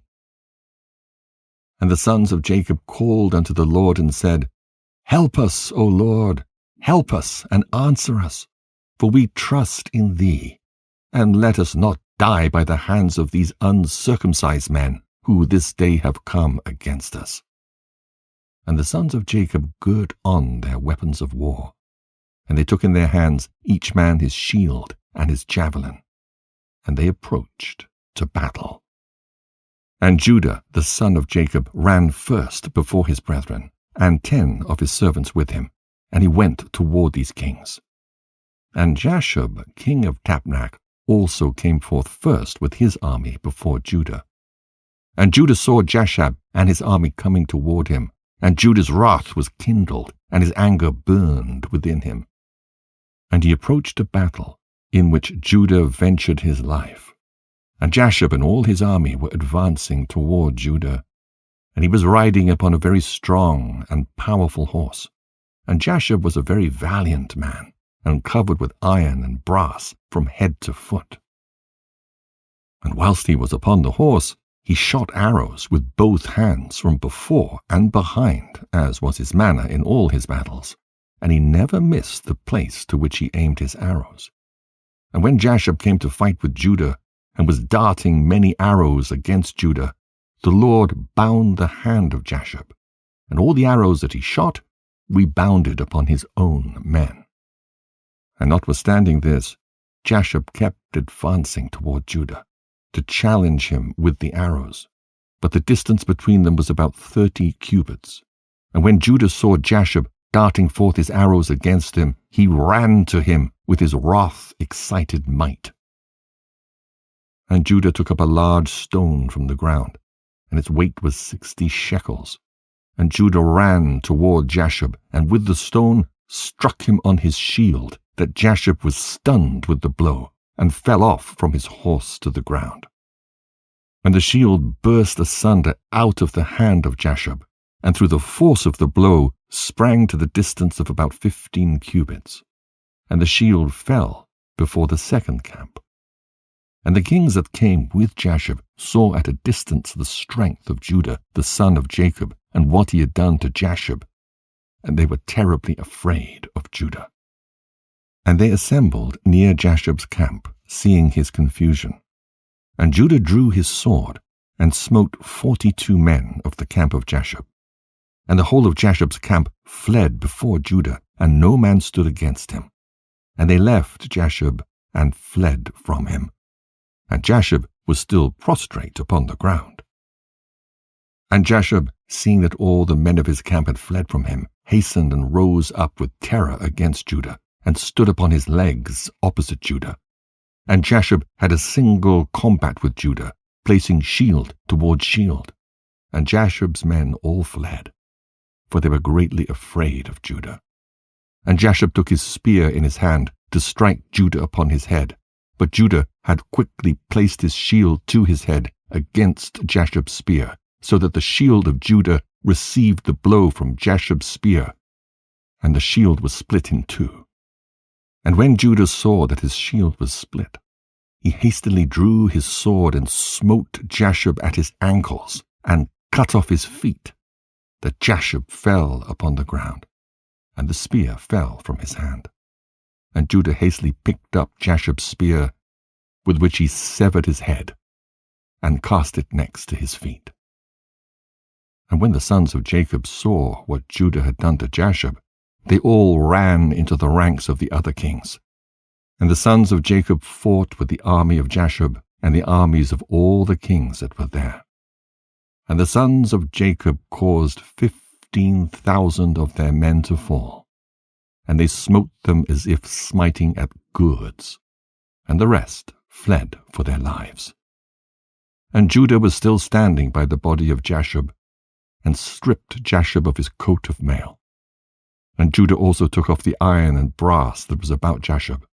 And behold, 9 men of the captains of Jashub came along to fight against Judah. And Judah hastened and took up a stone from the ground, and with it smote one of them upon the head, and his skull was fractured, and the body also fell from the horse to the ground. And the 8 captains that remained, seeing the strength of Judah, were greatly afraid, and they fled. And Judah with his 10 men pursued them, and they overtook them, and slew them. And the sons of Jacob were still smiting the armies of the kings, and they slew many of them. But those kings daringly kept their stand with their captains, and they did not retreat from their places. And they exclaimed against those of their armies that fled from before the sons of Jacob. But none would listen to them, for they were afraid of their lives, lest they should die. And all the sons of Jacob, having smitten the armies of the kings, returned and came before Judah. And Judah was still slaying the 8 captains of Jashub, and stripping off their garments. And Levi saw Elon, king of Gaash, advancing toward him, with his 14 captains to smite him. But Levi did not know it for certain. And Elon, with his captains, approached nearer. And Levi looked back and saw that battle was given him in the rear. And Levi ran with 12 of his servants, and they went and slew Elon and his captains with the edge of the sword. Jasher chapter 38. And Ahihurai, king of Shiloh, came up to assist Elon, and he approached Jacob, when Jacob drew his bow that was in his hand, and with an arrow struck Ahihurai, which caused his death. And when Ahihurai, king of Shiloh, was dead, the 4 remaining kings fled from their station with the rest of the captains, and they endeavored to retreat, saying, we have no more strength with the Hebrews, after having killed the 3 kings and their captains, who were more powerful than we are. And when the sons of Jacob saw that the remaining kings had removed from their station, they pursued them. And Jacob also came from the heap of Shechem, from the place where he was standing. And they went after the kings, and they approached them with their servants. And the kings and the captains with the rest of their armies, seeing that the sons of Jacob approached them, were afraid of their lives, and fled till they reached the city of Chazar. And the sons of Jacob pursued them to the gate of the city of Chazar. And they smote a great smiting amongst the kings and their armies, about 4,000 men. And whilst they were smiting the army of the kings, Jacob was occupied with his bow, confining himself to smiting the kings. And he slew them all. He slew Parathon, king of Chazar, at the gate of the city of Chazar. And he afterward smote Susai, king of Sarton, and Laban, king of Beth-Corin, and Shabia, king of Machnimah. And he slew them all with arrows, an arrow to each of them, and they died. And the sons of Jacob, seeing that all the kings were dead, and that they were broken up and retreating, continued to carry on the battle with the armies of the kings opposite the gate of Chazar. And they still smote about 400 of their men. And 3 of the men of the servants of Jacob fell in that battle. And when Judah saw that 3 of his servants had died, it grieved him greatly, and his anger burned within him against the Amorites. And all the men that remained of the armies of the kings were greatly afraid of their lives. And they ran and broke the gate of the walls of the city of Chazar. And they all entered the city for safety, and they concealed themselves in the midst of the city of Chazar. For the city of Chazar was very large and extensive. And when all these armies had entered the city, the sons of Jacob ran after them to the city. And 4 mighty men, experienced in battle, went forth from the city and stood against the entrance of the city, with drawn swords and spears in their hands. And they placed themselves opposite the sons of Jacob, and would not suffer them to enter the city. And Naphtali ran and came between them, and with his sword smote 2 of them, and cut off their heads at one stroke. And he turned to the other 2, and behold, they had fled. And he pursued them, overtook them, smote them, and slew them. And the sons of Jacob came to the city and saw, and there was another wall to the city. And they sought for the gate of the wall, and could not find it.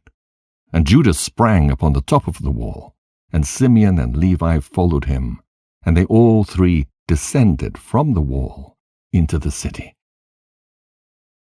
And Simeon and Levi slew all the men who ran for safety into the city, and also the inhabitants of the city, with their wives and little ones, they slew with the edge of the sword.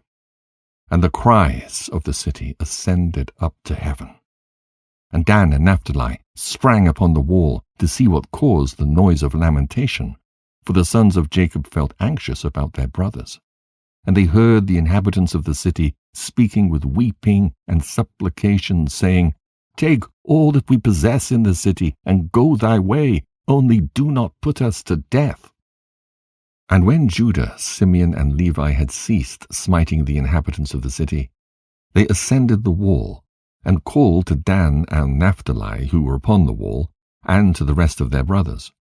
And Simeon and Levi informed them of the entrance into the city. And all the sons of Jacob came to fetch the spoil. And the sons of Jacob took the spoil of the city of Chazar, the flocks and herds, and the property. And they took all that could be captured, and went away that day from the city. And on the next day the sons of Jacob went to Sarton, for they heard that the men of Sarton who had remained in the city were assembling to fight with them for having slain their king. And Sarton was a very high and fortified city, and it had a deep rampart surrounding the city. And the pillar of the rampart was about 50 cubits, and its breadth 40 cubits, and there was no place for a man to enter the city on account of the rampart. And the sons of Jacob saw the rampart of the city, and they sought an entrance in it, but could not find it. For the entrance to the city was at the rear, and every man that wished to come into the city came by that road and went around the whole city, and he afterwards entered the city. And the sons of Jacob, seeing that they could not find the way into the city, their anger was kindled greatly. And the inhabitants of the city, seeing that the sons of Jacob were coming to them, were greatly afraid of them, for they had heard of their strength and what they'd done to Kazar.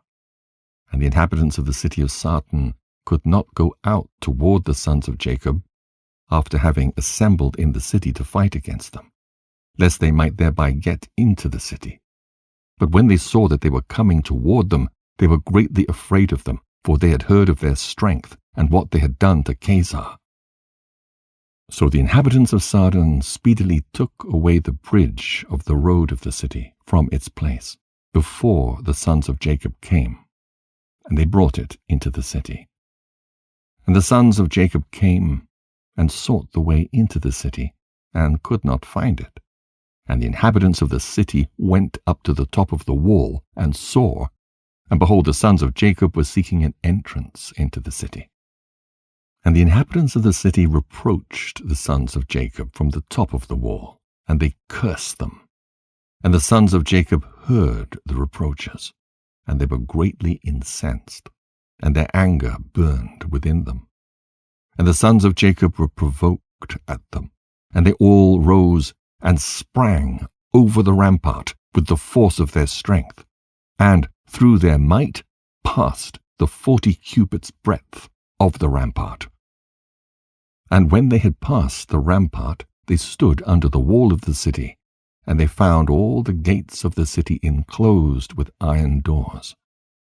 And the sons of Jacob came near to break open the doors of the gates of the city, and the inhabitants did not let them, for from the top of the wall they were casting stones and arrows upon them. And the number of the people that were upon the wall was about 400 men. And when the sons of Jacob saw that the men of the city would not let them open the gates of the city, they sprang and ascended the top of the wall. And Judah went up first to the east part of the city, and Gad and Asher went up after him to the west corner of the city, and Simeon and Levi to the north, and Dan and Reuben to the south. And the men who were on the top of the wall, the inhabitants of the city, seeing that the sons of Jacob were coming up to them, they all fled from the wall, descended into the city, and concealed themselves in the midst of the city. And Issachar and Naphtali that remained under the wall approached and broke the gates of the city, and kindled a fire at the gates of the city, that the iron melted. And all the sons of Jacob came into the city, they and all their men, and they fought with the inhabitants of the city of Sartan, and smote them with the edge of the sword, and no man stood up before them. And about 200 men fled from the city, and they all went and hid themselves in a certain tower in the city. And Judah pursued them to the tower, and he broke down the tower, which fell upon the men, and they all died. And the sons of Jacob went up the road of the roof of that tower, and they saw, and behold, there was another strong and high tower at a distance in the city, and the top of it reached to heaven. And the sons of Jacob hastened and descended, and went with all their men to that tower, and found it filled with about 300 men, women, and little ones. And the sons of Jacob smote a great smiting amongst those men in the tower, and they ran away and fled from them. And Simeon and Levi pursued them, when 12 mighty and valiant men came out to them from the place where they had concealed themselves.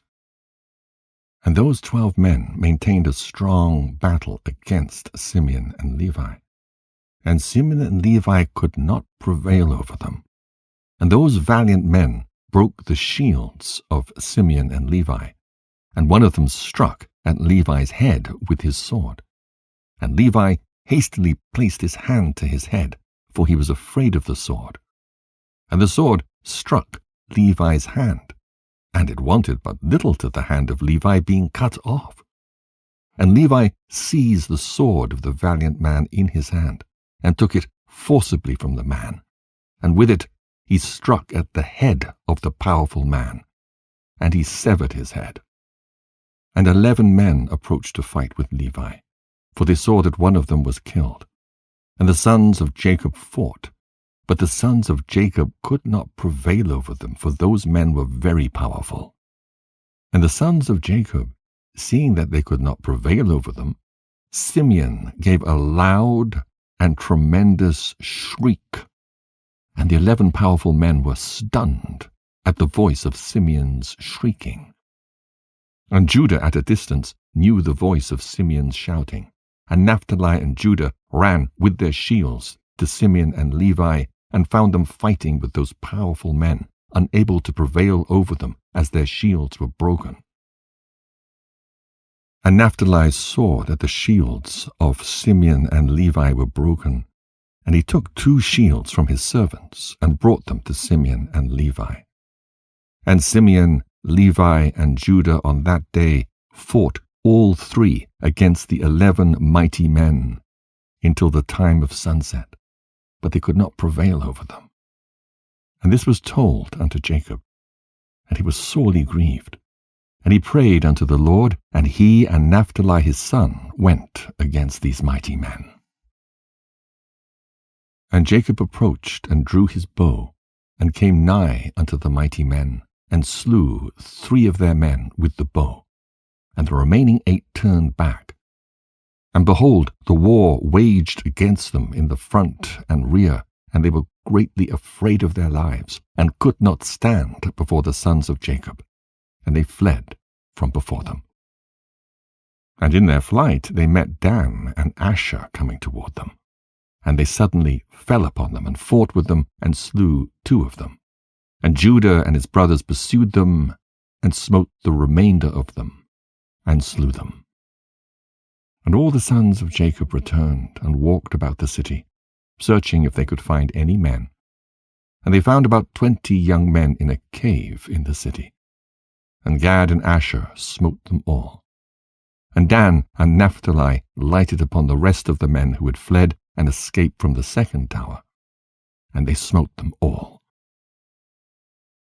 And the sons of Jacob smote all the inhabitants of the city of Sarton, but the women and little ones they left in the city, and did not slay them. And all the inhabitants of the city of Sarton were powerful men. One of them would pursue 1,000, and 2 of them would not flee from 10,000 of the rest of men. And the sons of Jacob slew all the inhabitants of the city of Sarton with the edge of the sword, that no man stood up against them, and they left the women in the city. And the sons of Jacob took all the spoil of the city, and captured what they desired, and they took flocks and herds and property from the city.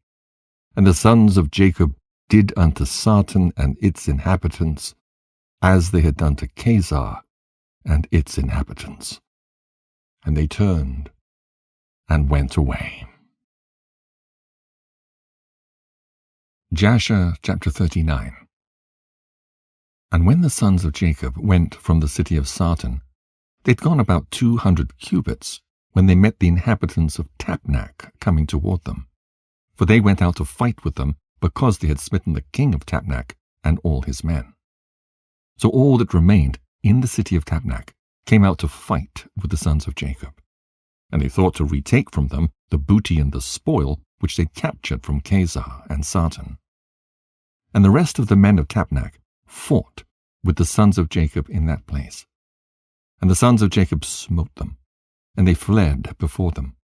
And they pursued them to the city of Arbelan, and they all fell before the sons of Jacob. And the sons of Jacob returned, and came to Tapnach, to take away the spoil of Tapnach. And when they came to Tapnach, they heard that the people of Arbelan had gone out to meet them to save the spoil of their brethren. And the sons of Jacob left 10 of their men in Tapnach to plunder the city, and they went out toward the people of Arbelan. And the men of Arbelan went out with their wives to fight with the sons of Jacob, for their wives were experienced in battle. And they went out, about 400 men and women. And all the sons of Jacob shouted with a loud voice, and they all ran toward the inhabitants of Arbelan, and with a great and tremendous voice. And the inhabitants of Arbelan heard the noise of the shouting of the sons of Jacob, and their roaring like the noise of lions, and like the roaring of the sea and its waves. And fear and terror possessed their hearts on account of the sons of Jacob. And they were terribly afraid of them. And they retreated and fled before them into the city. And the sons of Jacob pursued them to the gate of the city, and they came upon them in the city. And the sons of Jacob fought with them in the city, and all their women were engaged in slinging against the sons of Jacob. And the combat was very severe amongst them the whole of that day till evening. And the sons of Jacob could not prevail over them, and the sons of Jacob had almost perished in that battle. And the sons of Jacob cried unto the Lord, and greatly gained strength toward evening. And the sons of Jacob smote all the inhabitants of Arbelan by the edge of the sword, men, women, and little ones. And also the remainder of the people who had fled from Sartan, the sons of Jacob smote them in Arbelan. And the sons of Jacob did unto Arbelan and Tapnach as they had done to Chazar and Sartan. And when the women saw that all the men were dead, they went upon the roofs of the city and smote the sons of Jacob by showering down stones like rain.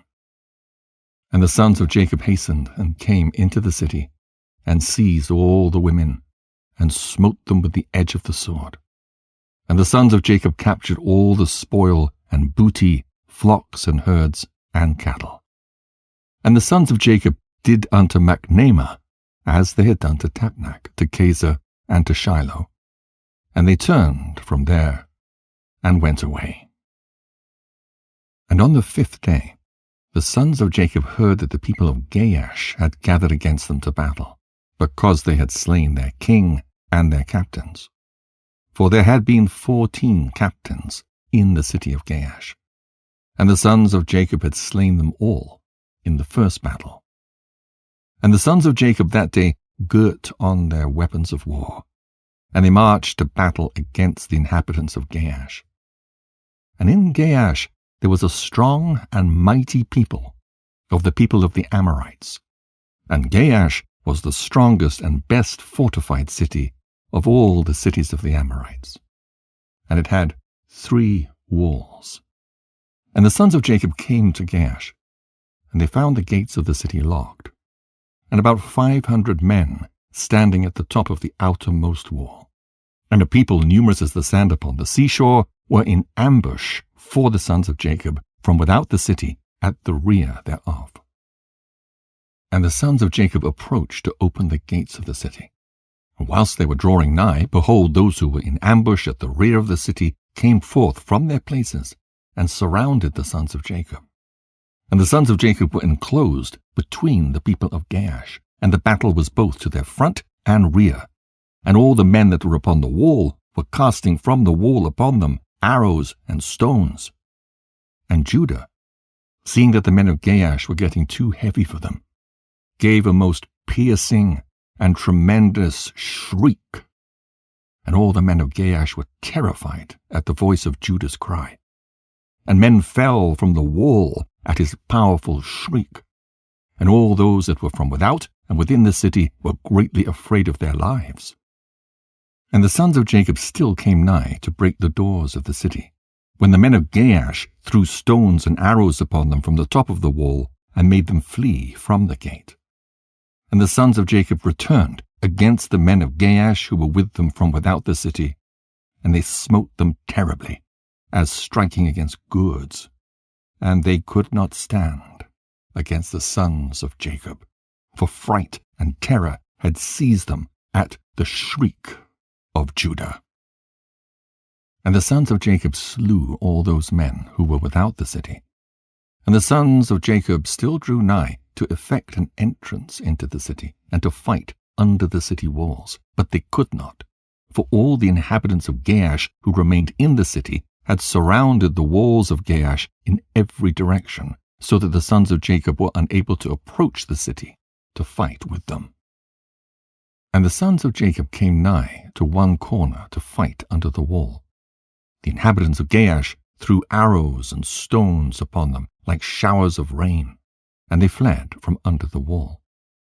And the people of Gaash who were upon the wall, seeing that the sons of Jacob could not prevail over them from under the wall, reproached the sons of Jacob in these words, saying, "What is the matter with you in the battle that you cannot prevail? Can you then do unto the mighty city of Gaash and its inhabitants as you did to the cities of the Amorites that were not so powerful? Surely to those weak ones amongst us you did those things, and slew them in the entrance of the city, for they had no strength when they were terrified at the sound of your shouting. And will you now then be able to fight in this place? Surely here you will all die, and we will avenge the cause of those cities that you have laid waste."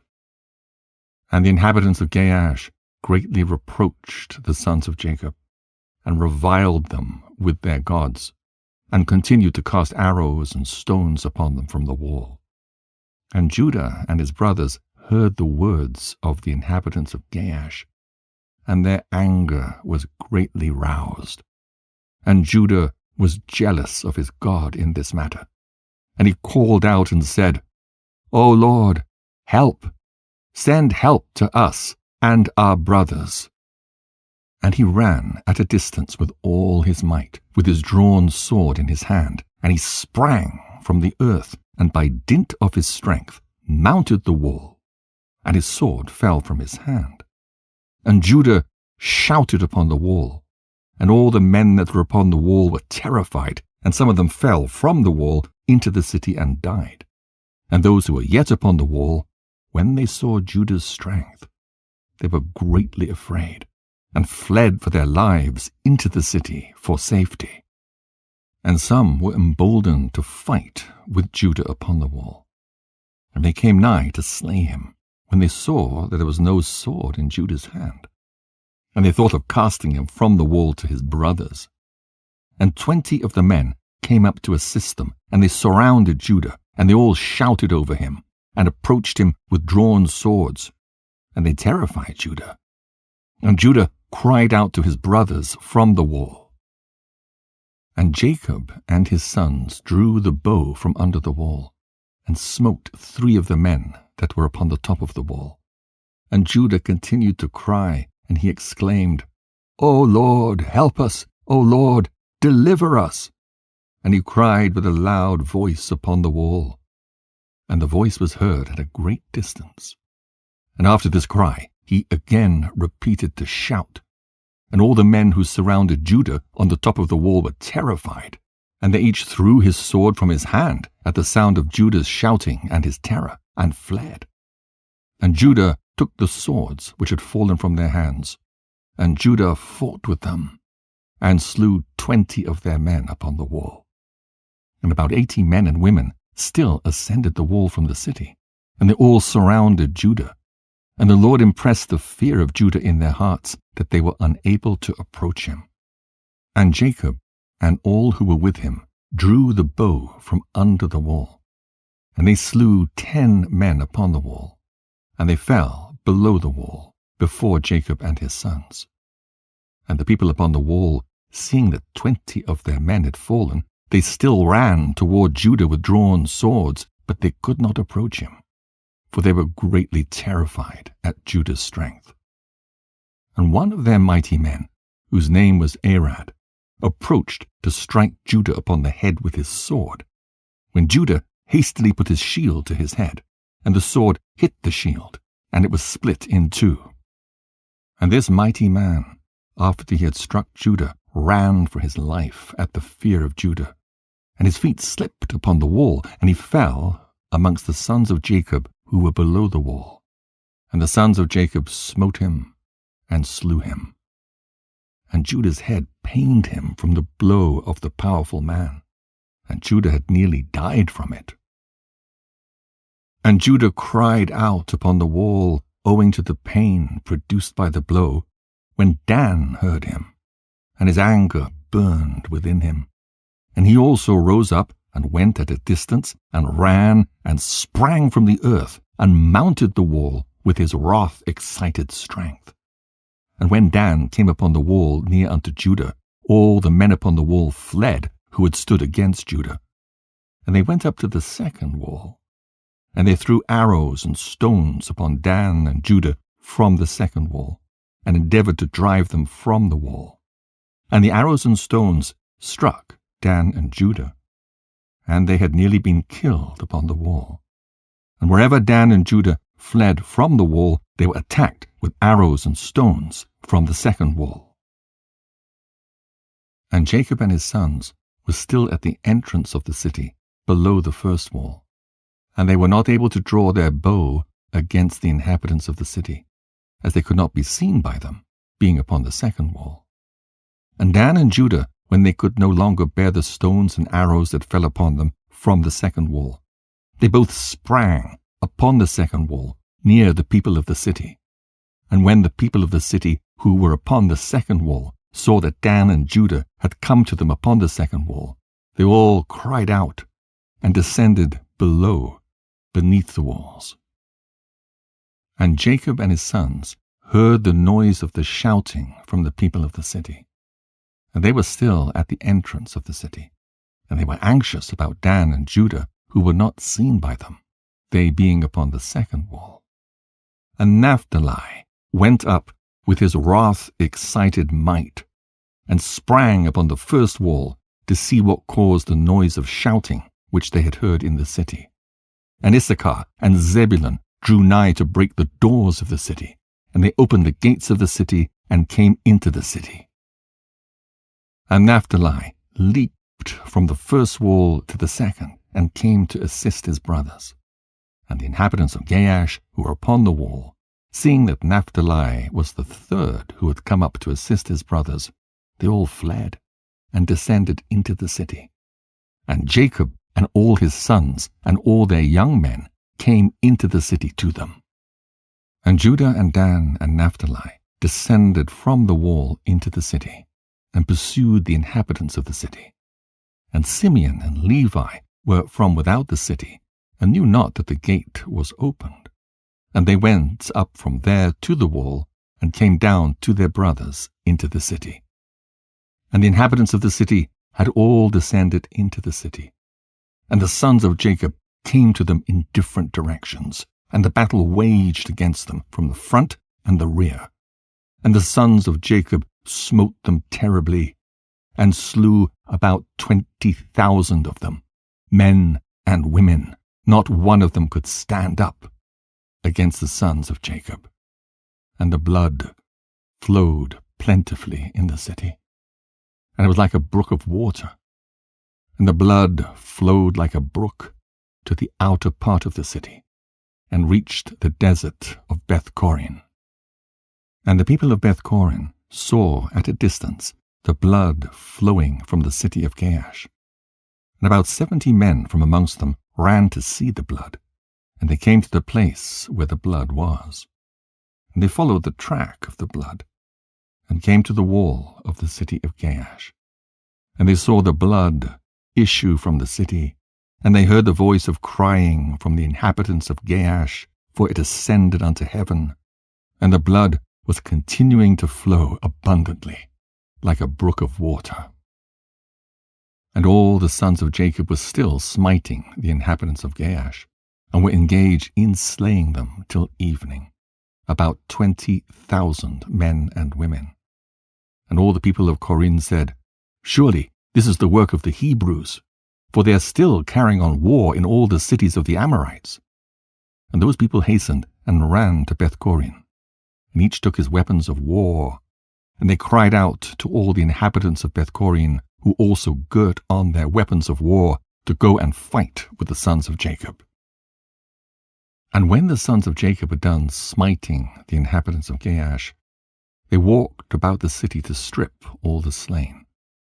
And coming in the innermost part of the city, and further on, they met 3 very powerful men, and there was no sword in their hand. And the sons of Jacob came up to the place where they were, and the powerful men ran away. And one of them had taken Zebulun, who he saw was a young lad and of short stature, and with his might dashed him to the ground. And Jacob ran to him with his sword, and Jacob smote him below his loins with the sword, and cut him in 2. And the body fell upon Zebulun. And the second one approached, and seized Jacob to fell him to the ground. And Jacob turned to him and shouted to him, whilst Simeon and Levi ran and smote him on the hips with the sword, and felled him to the ground. And the powerful man rose up from the ground with wrath-excited might, and Judah came to him before he had gained his footing, and struck him upon the head with the sword, and his head was split, and he died. And the third powerful man, seeing that his companions were killed, ran from before the sons of Jacob. And the sons of Jacob pursued him in the city.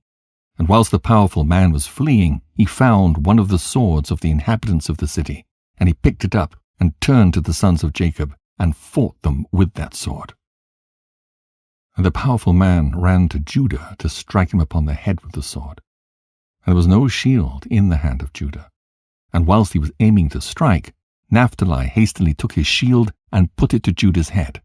And the sword of the powerful man hit the shield of Naphtali, and Judah escaped the sword.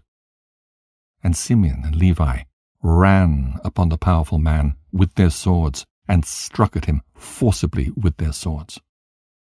And the 2 swords entered the body of the powerful man, and divided it in 2, lengthwise.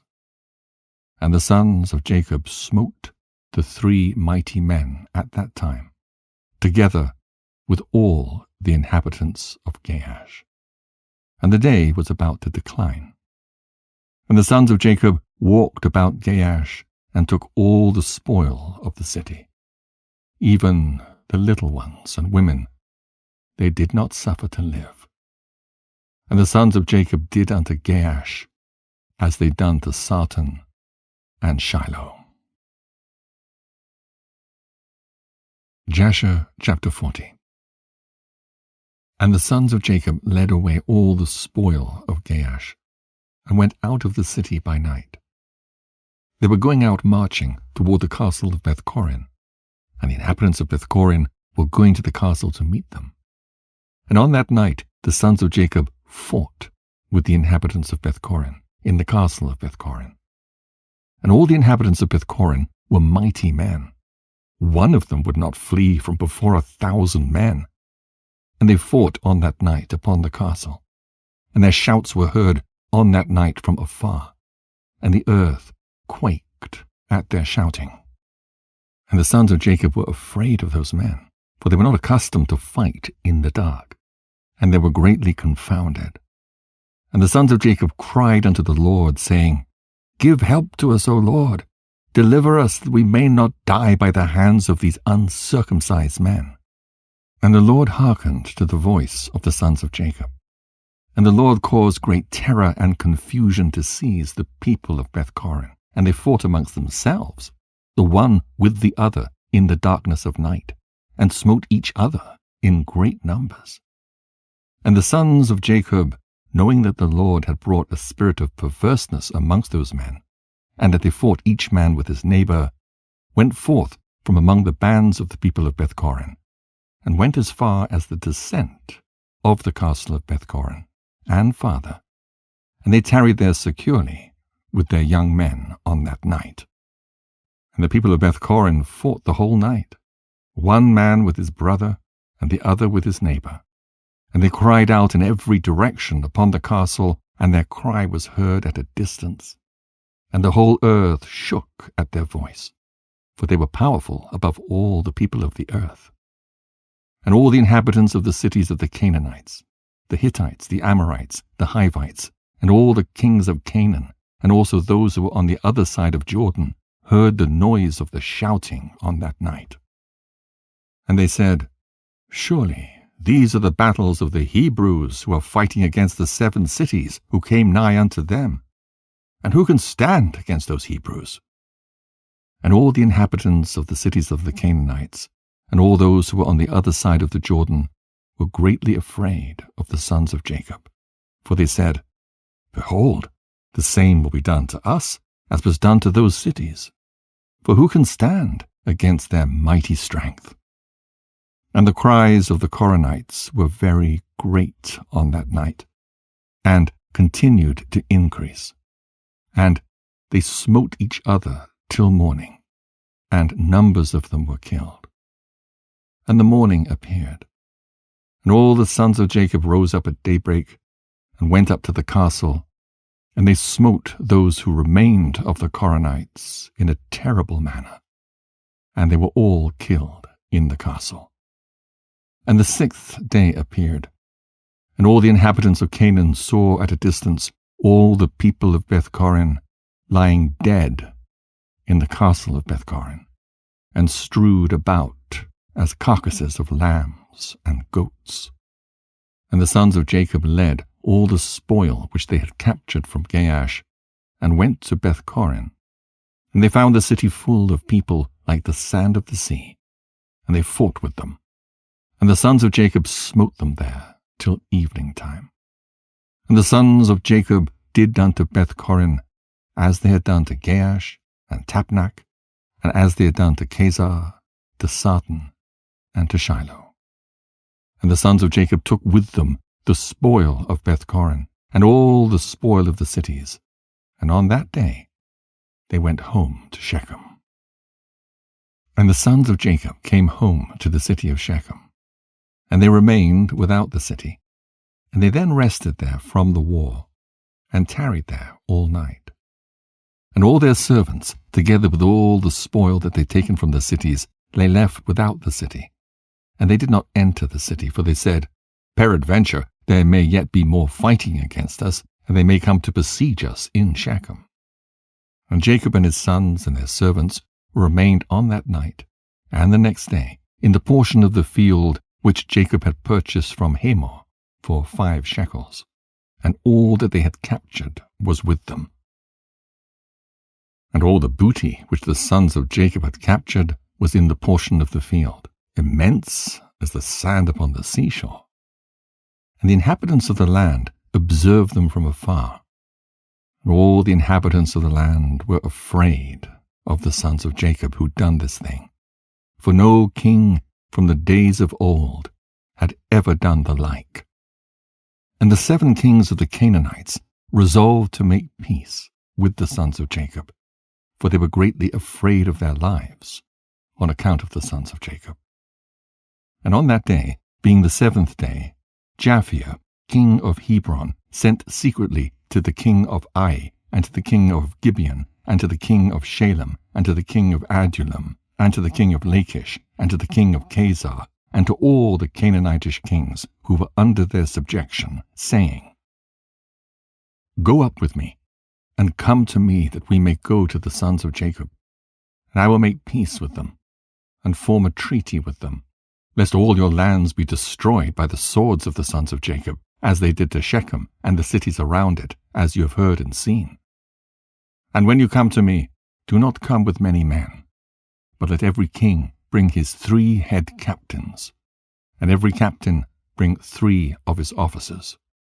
And come all of you to Hebron, and we will go together to the sons of Jacob, and supplicate them that they shall form a peace treaty with us. And all those kings did as the king of Hebron had sent to them, for they were all under his counsel and command. And all the kings of Canaan assembled to go to the sons of Jacob to make peace with them. And the sons of Jacob returned, and went to the portion of the field that was in Shechem, for they did not put confidence in the kings of the land. And the sons of Jacob returned, and remained in the portion of the field 10 days, and no one came to make war with them. And when the sons of Jacob saw that there was no appearance of war, they all assembled and went to the city of Shechem, And the sons of Jacob remained in Shechem. And at the expiration of 40 days, all the kings of the Amorites assembled from all their places and came to Hebron, to Japhia, king of Hebron. And the number of kings that came to Hebron to make peace with the sons of Jacob was 21 kings. And the number of captains that came with them was 69, and their men were 189. And all these kings and their men rested by Mount Hebron. And the king of Hebron went out with his 3 captains and 9 men, and these kings resolved to go to the sons of Jacob to make peace. And they said unto the king of Hebron, Go thou before us with thy men, and speak for us unto the sons of Jacob, and we will come after thee and confirm thy words. And the king of Hebron did so. And the sons of Jacob heard that all the kings of Canaan had gathered together and rested in Hebron. And the sons of Jacob sent 4 of their servants as spies, saying, Go and spy these kings, and search and examine their men, whether they are few or many. And if they are but few in number, number them all, and come back. And the servants of Jacob went secretly to these kings, and did as the sons of Jacob had commanded them.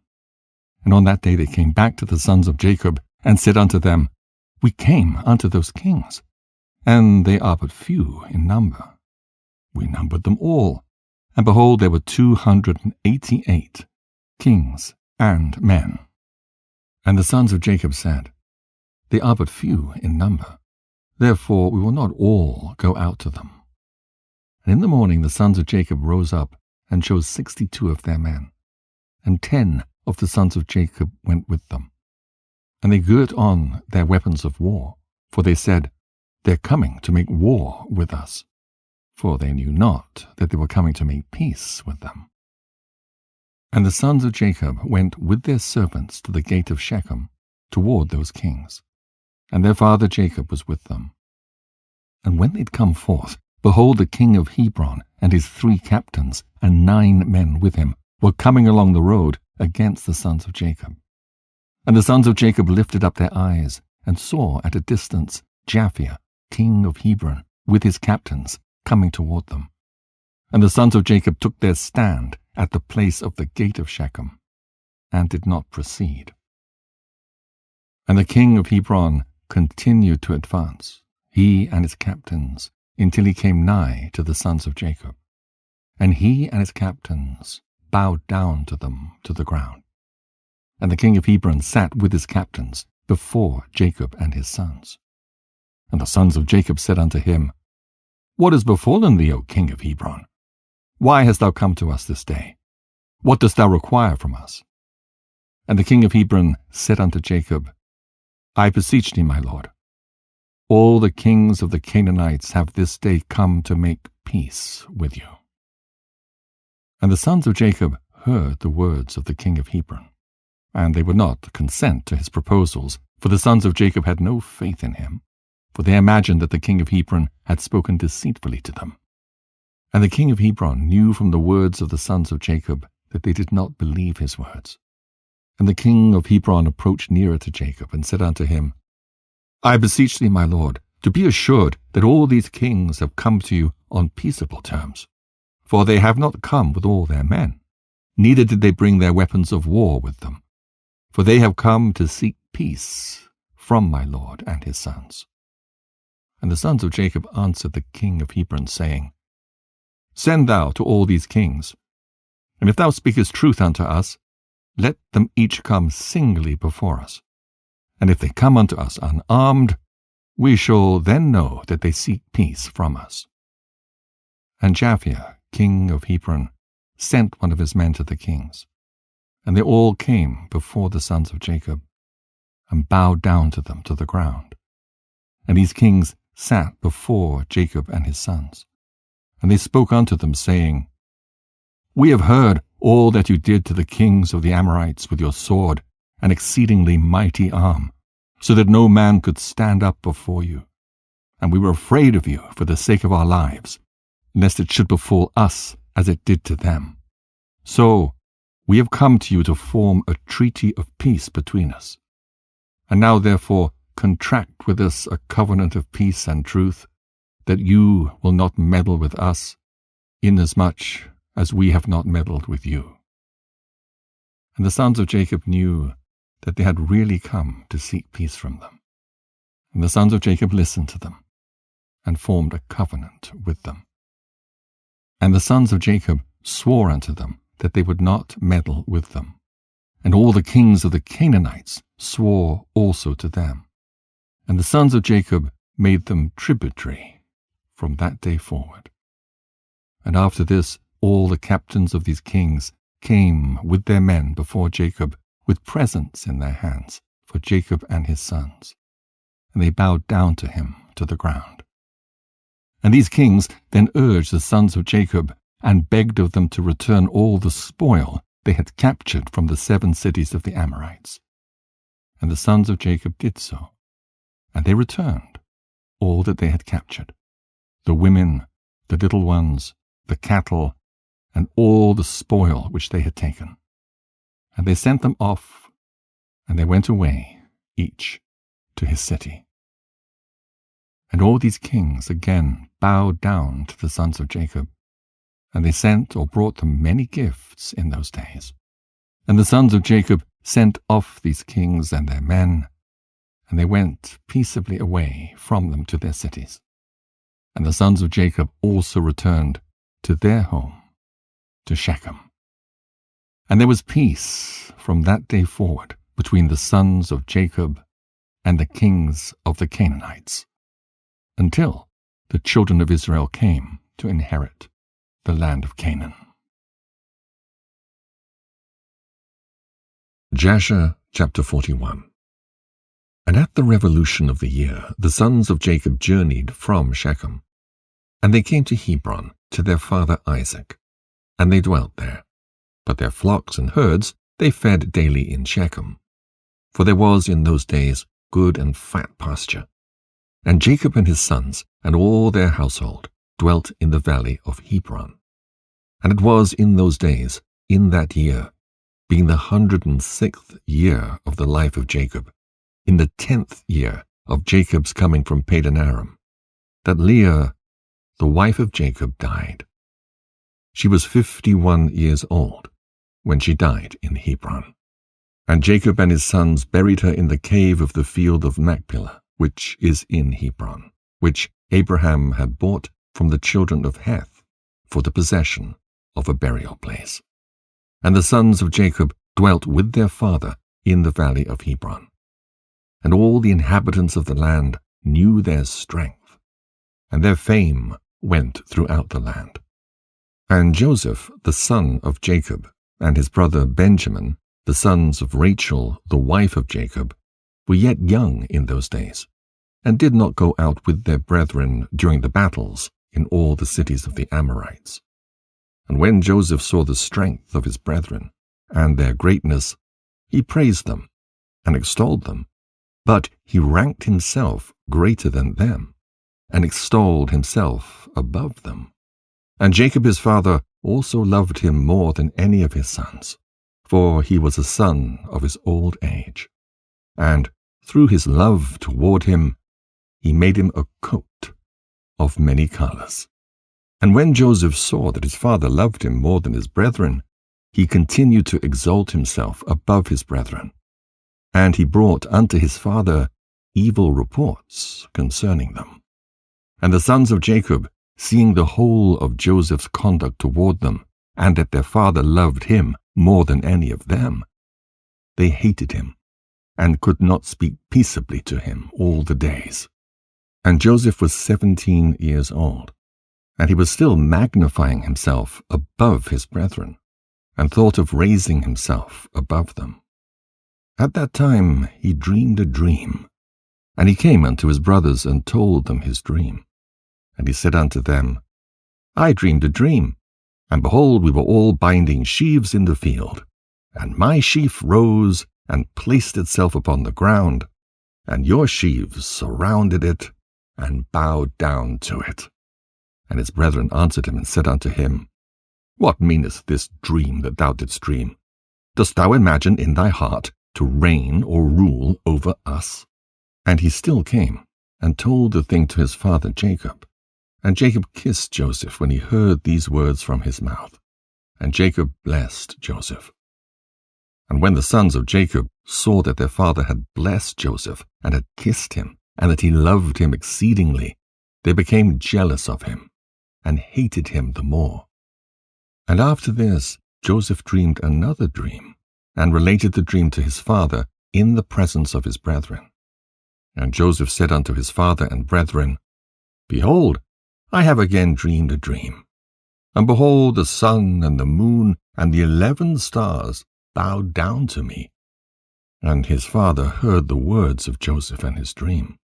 And seeing that his brethren hated Joseph on account of this matter, Jacob therefore rebuked Joseph before his brethren on account of this thing, saying, What meaneth this dream which thou hast dreamed, and this magnifying thyself before thy brethren who are older than thou art?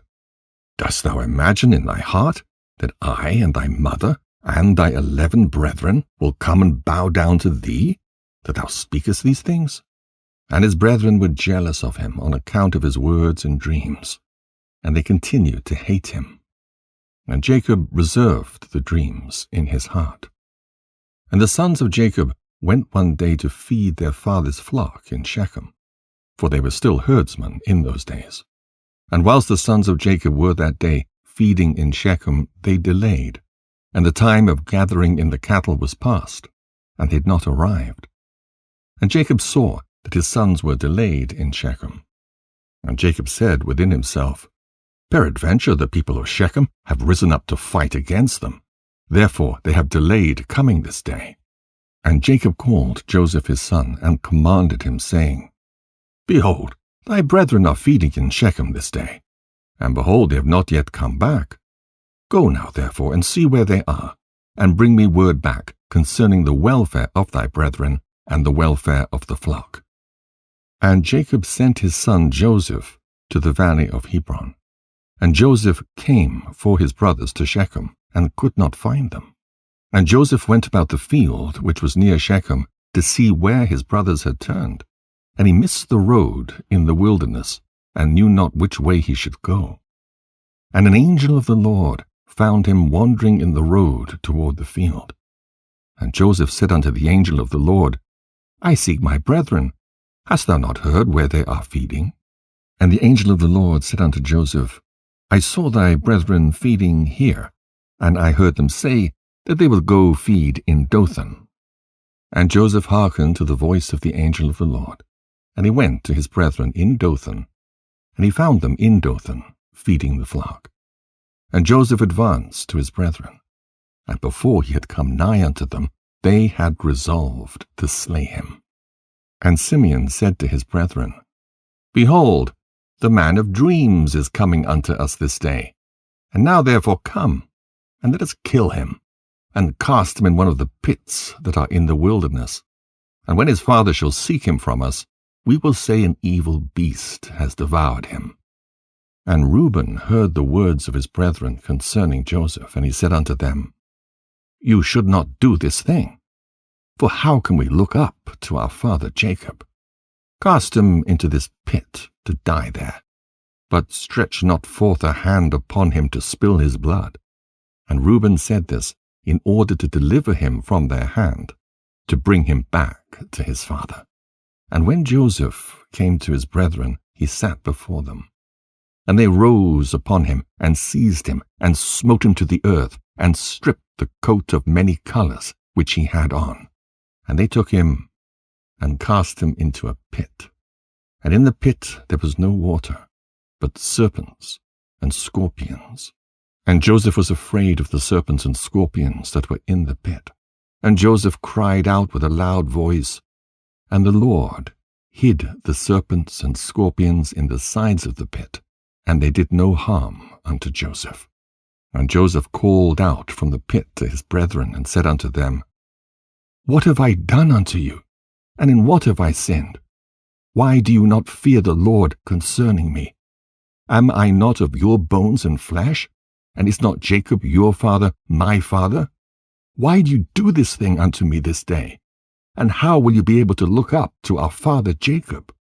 And he continued to cry out and call unto his brethren from the pit. And he said, O Judah, Simeon, and Levi, my brethren, lift me up from the place of darkness in which you have placed me, and come this day to have compassion on me, ye children of the Lord, and sons of Jacob my father. And if I have sinned unto you, are you not the sons of Abraham, Isaac, and Jacob? If they saw an orphan, they had compassion over him, or one that was hungry, they gave him bread to eat, or one that was thirsty, they gave him water to drink, or one that was naked, they covered him with garments. And how then will you withhold your pity from your brother? For I am of your flesh and bones. And if I have sinned unto you, surely you will do this on account of my father. And Joseph spoke these words from the pit, and his brethren could not listen to him, nor incline their ears to the words of Joseph. And Joseph was crying and weeping in the pit. And Joseph said, Oh, that my father knew this day the act which my brothers have done unto me, and the words which they have this day spoken unto me. And all his brethren heard his cries and weeping in the pit. And his brethren went and removed themselves from the pit, so that they might not hear the cries of Joseph and his weeping in the pit. Jasher chapter 42. And they went and sat on the opposite side, about the distance of a bowshot. And they sat there to eat bread. And whilst they were eating, they held counsel together what was to be done with him, whether to slay him or to bring him back to his father. They were holding the counsel when they lifted up their eyes, and saw, and behold, there was a company of Ishmaelites coming at a distance by the road of Gilead, going down to Egypt. And Judah said unto them, What gain will it be to us if we slay our brother? Peradventure God will require him from us. This then is the counsel proposed concerning him, which you shall do unto him. Behold, this company of Ishmaelites, going down to Egypt. Now therefore, come, let us dispose of him to them, and let not our hand be upon him. And they will lead him along with them, and he'll be lost among the people of the land. And we will not put him to death with our own hands. And the proposal pleased his brethren, and they did according to the word of Judah. And whilst they were discoursing about this matter, and before the company of Ishmaelites had come up to them, 7 trading men of Midian passed by them. And as they passed, they were thirsty. And they lifted up their eyes, and saw the pit in which Joseph was immured. And they looked, and behold, every species of bird was upon him. And these Midianites ran to the pit to drink water, for they thought that it contained water. And on coming before the pit, they heard the voice of Joseph crying and weeping in the pit. And they looked down into the pit, and they saw, and behold, there was a youth of a comely appearance and well favored. And they called unto him and said, Who art thou? And who brought thee hither? And who placed thee in this pit in the wilderness? And they all assisted to raise up Joseph, and they drew him out, and brought him up from the pit, and took him, and went away on their journey, and passed by his brethren. And these said unto them, Why do you do this, to take our servant from us, and to go away? Surely we placed this youth in the pit, because he rebelled against us. And you come and bring him up and lead him away? Now then give us back our servant. And the Midianites answered and said unto the sons of Jacob, Is this your servant, or does this man attend you? Peradventure you are all his servants, for he is more comely and well favored than any of you. And why do you all speak falsely unto us? Now therefore we will not listen to your words, nor attend to you. For we found the youth in the pit in the wilderness, and we took him. We will therefore go on. And all the sons of Jacob approached them, and rose up to them, and said unto them, Give us back our servant, and why will you all die by the edge of the sword? And the Midianites cried out against them, and they drew their swords, and approached to fight with the sons of Jacob. And behold, Simeon rose up from his seat against them, and sprang upon the ground, and drew his sword, and approached the Midianites, and he gave a terrible shout before them, so that his shouting was heard at a distance, and the earth shook at Simeon's shouting. And the Midianites were terrified on account of Simeon and the noise of his shouting, and they fell upon their faces and were excessively alarmed. And Simeon said unto them, Verily, I am Simeon, the son of Jacob the Hebrew, who have only with my brother destroyed the city of Shechem and the cities of the Amorites. So shall God moreover do unto me, that if all your brethren, the people of Midian, and also the kings of Canaan were come with you, they could not fight against me. Now therefore, give us back the youth whom you have taken, lest I give your flesh to the birds of the skies and the beasts of the field. And the Midianites were more afraid of Simeon. And they approached the sons of Jacob with terror and fright, and with pathetic words, saying, Surely you have said that the young man is your servant, and that he rebelled against you, and therefore you placed him in the pit. What then will you do with a servant who rebels against his master? Now therefore sell him unto us, and we will give you all that you require for him. And the Lord was pleased to do this, in order that the sons of Jacob should not slay their brother. And the Midianites saw that Joseph was of a comely appearance and well-favored, and they desired him in their hearts, and were urgent to purchase him from his brethren. And the sons of Jacob hearkened to the Midianites, and they sold their brother Joseph to them for 20 pieces of silver. And Reuben their brother was not with them. And the Midianites took Joseph, and continued their journey to Gilead. They were going along the road, and the Midianites repented of what they had done, in having purchased the young man. And one said to the other, What is this thing that we have done, in taking this youth from the Hebrews, who is of comely appearance and well-favored? Perhaps this youth is stolen from the land of the Hebrews. And why then have we done this thing? And if he should be sought for and found in our hands, we shall die through him. Now surely hardy and powerful men have sold him to us, the strength of one of whom you saw this day. Perhaps they stole him from his land with their might and with their powerful arm, and have therefore sold him to us for the small value which we gave unto them. And whilst they were thus discoursing together, they looked, and behold, the company of Ishmaelites, which was coming at first, and which the sons of Jacob saw, was advancing toward the Midianites. And the Midianites said to each other, Come, let us sell this youth to the company of Ishmaelites who are coming toward us, and we'll take for him the little that we gave for him, and we will be delivered from this evil. And they did so. And they reached the Ishmaelites.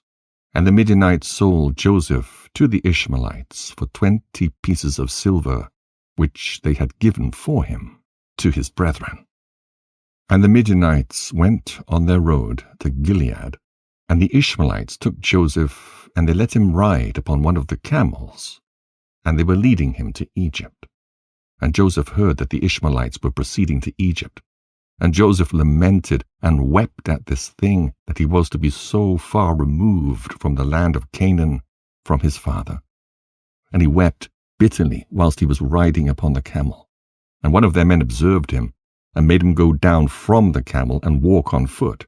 And notwithstanding this, Joseph continued to cry and weep, and he said, O my father, my father! And one of the Ishmaelites rose up and smote Joseph upon the cheek, and still he continued to weep.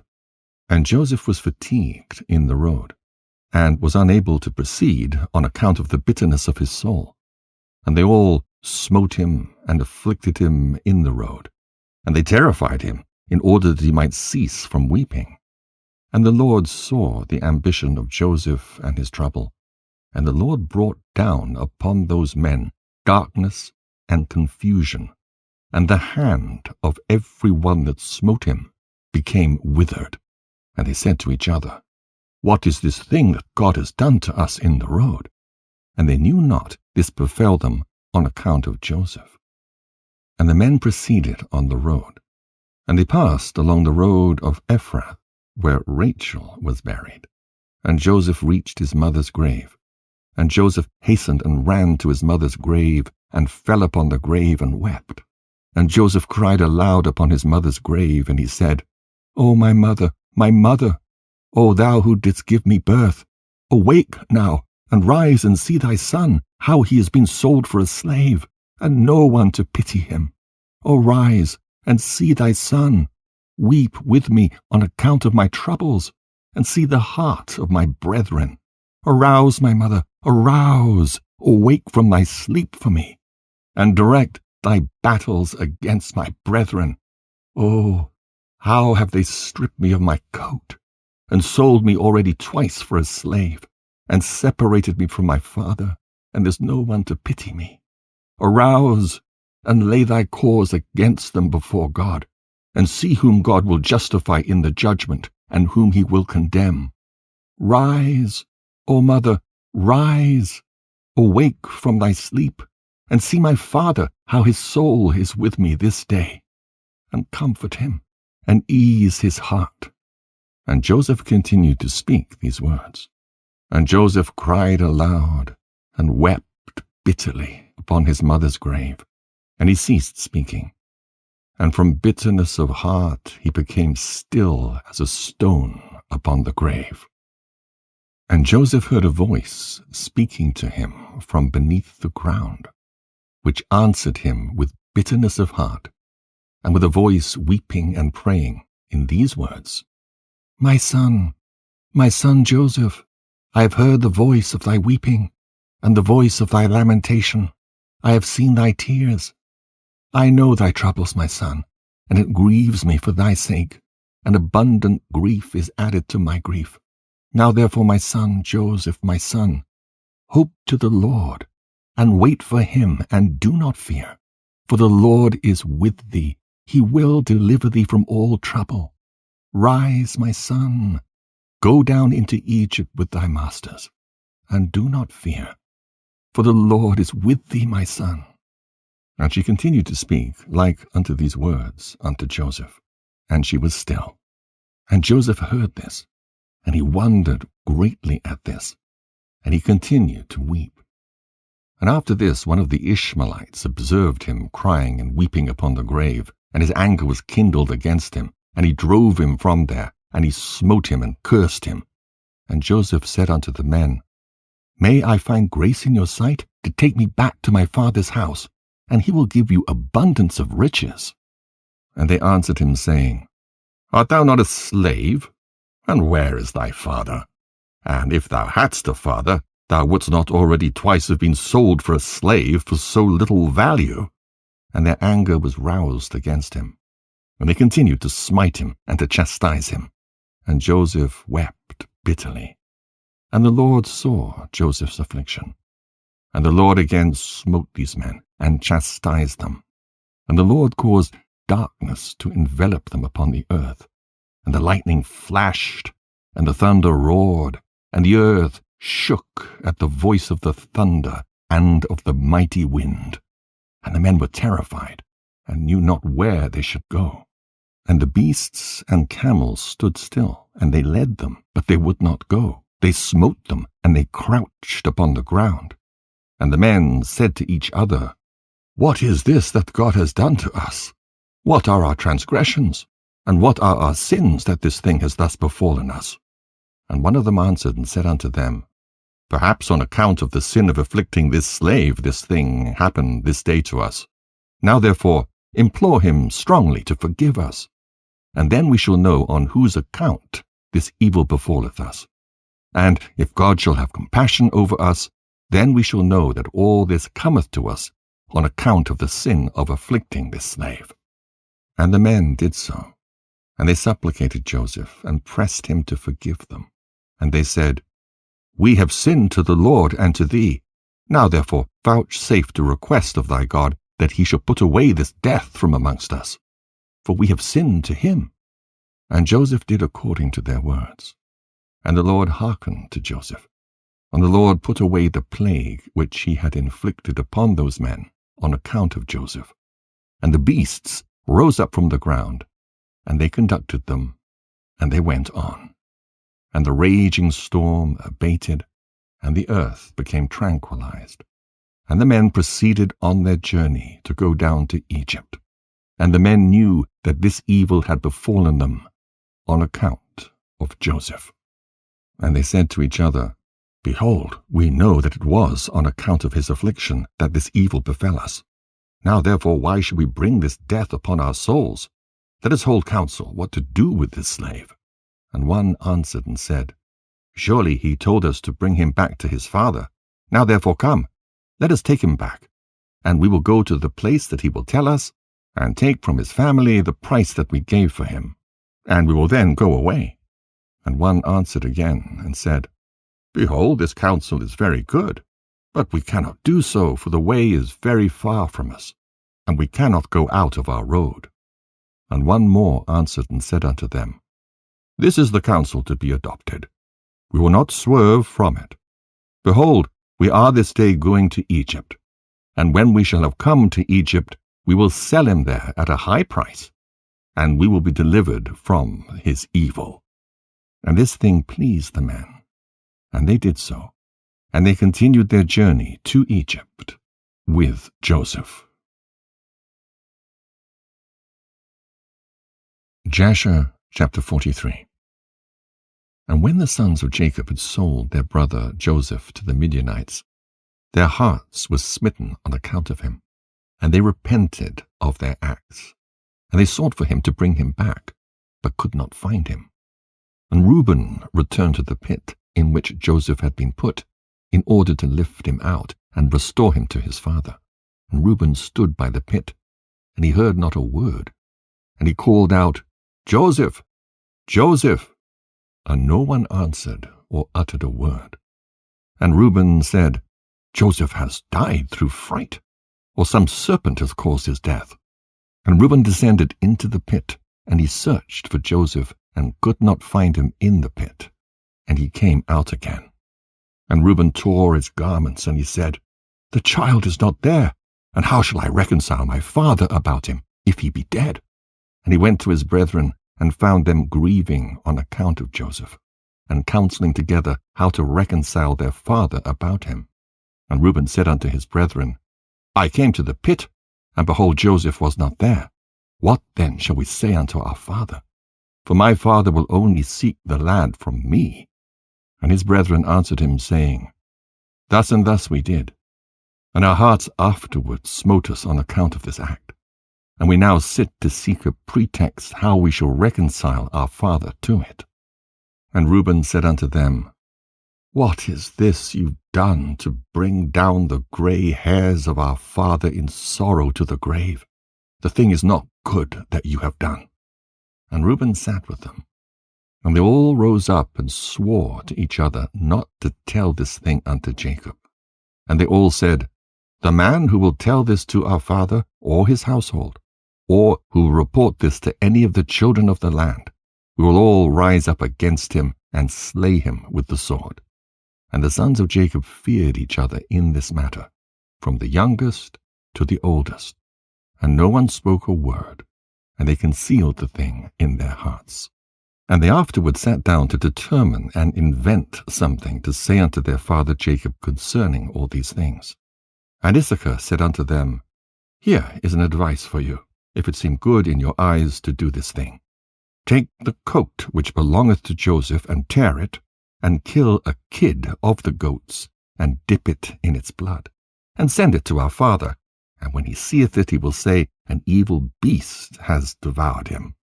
Therefore tear ye his coat, and behold, his blood will be upon his coat, and by your doing this, we shall be free of our father's murmurings.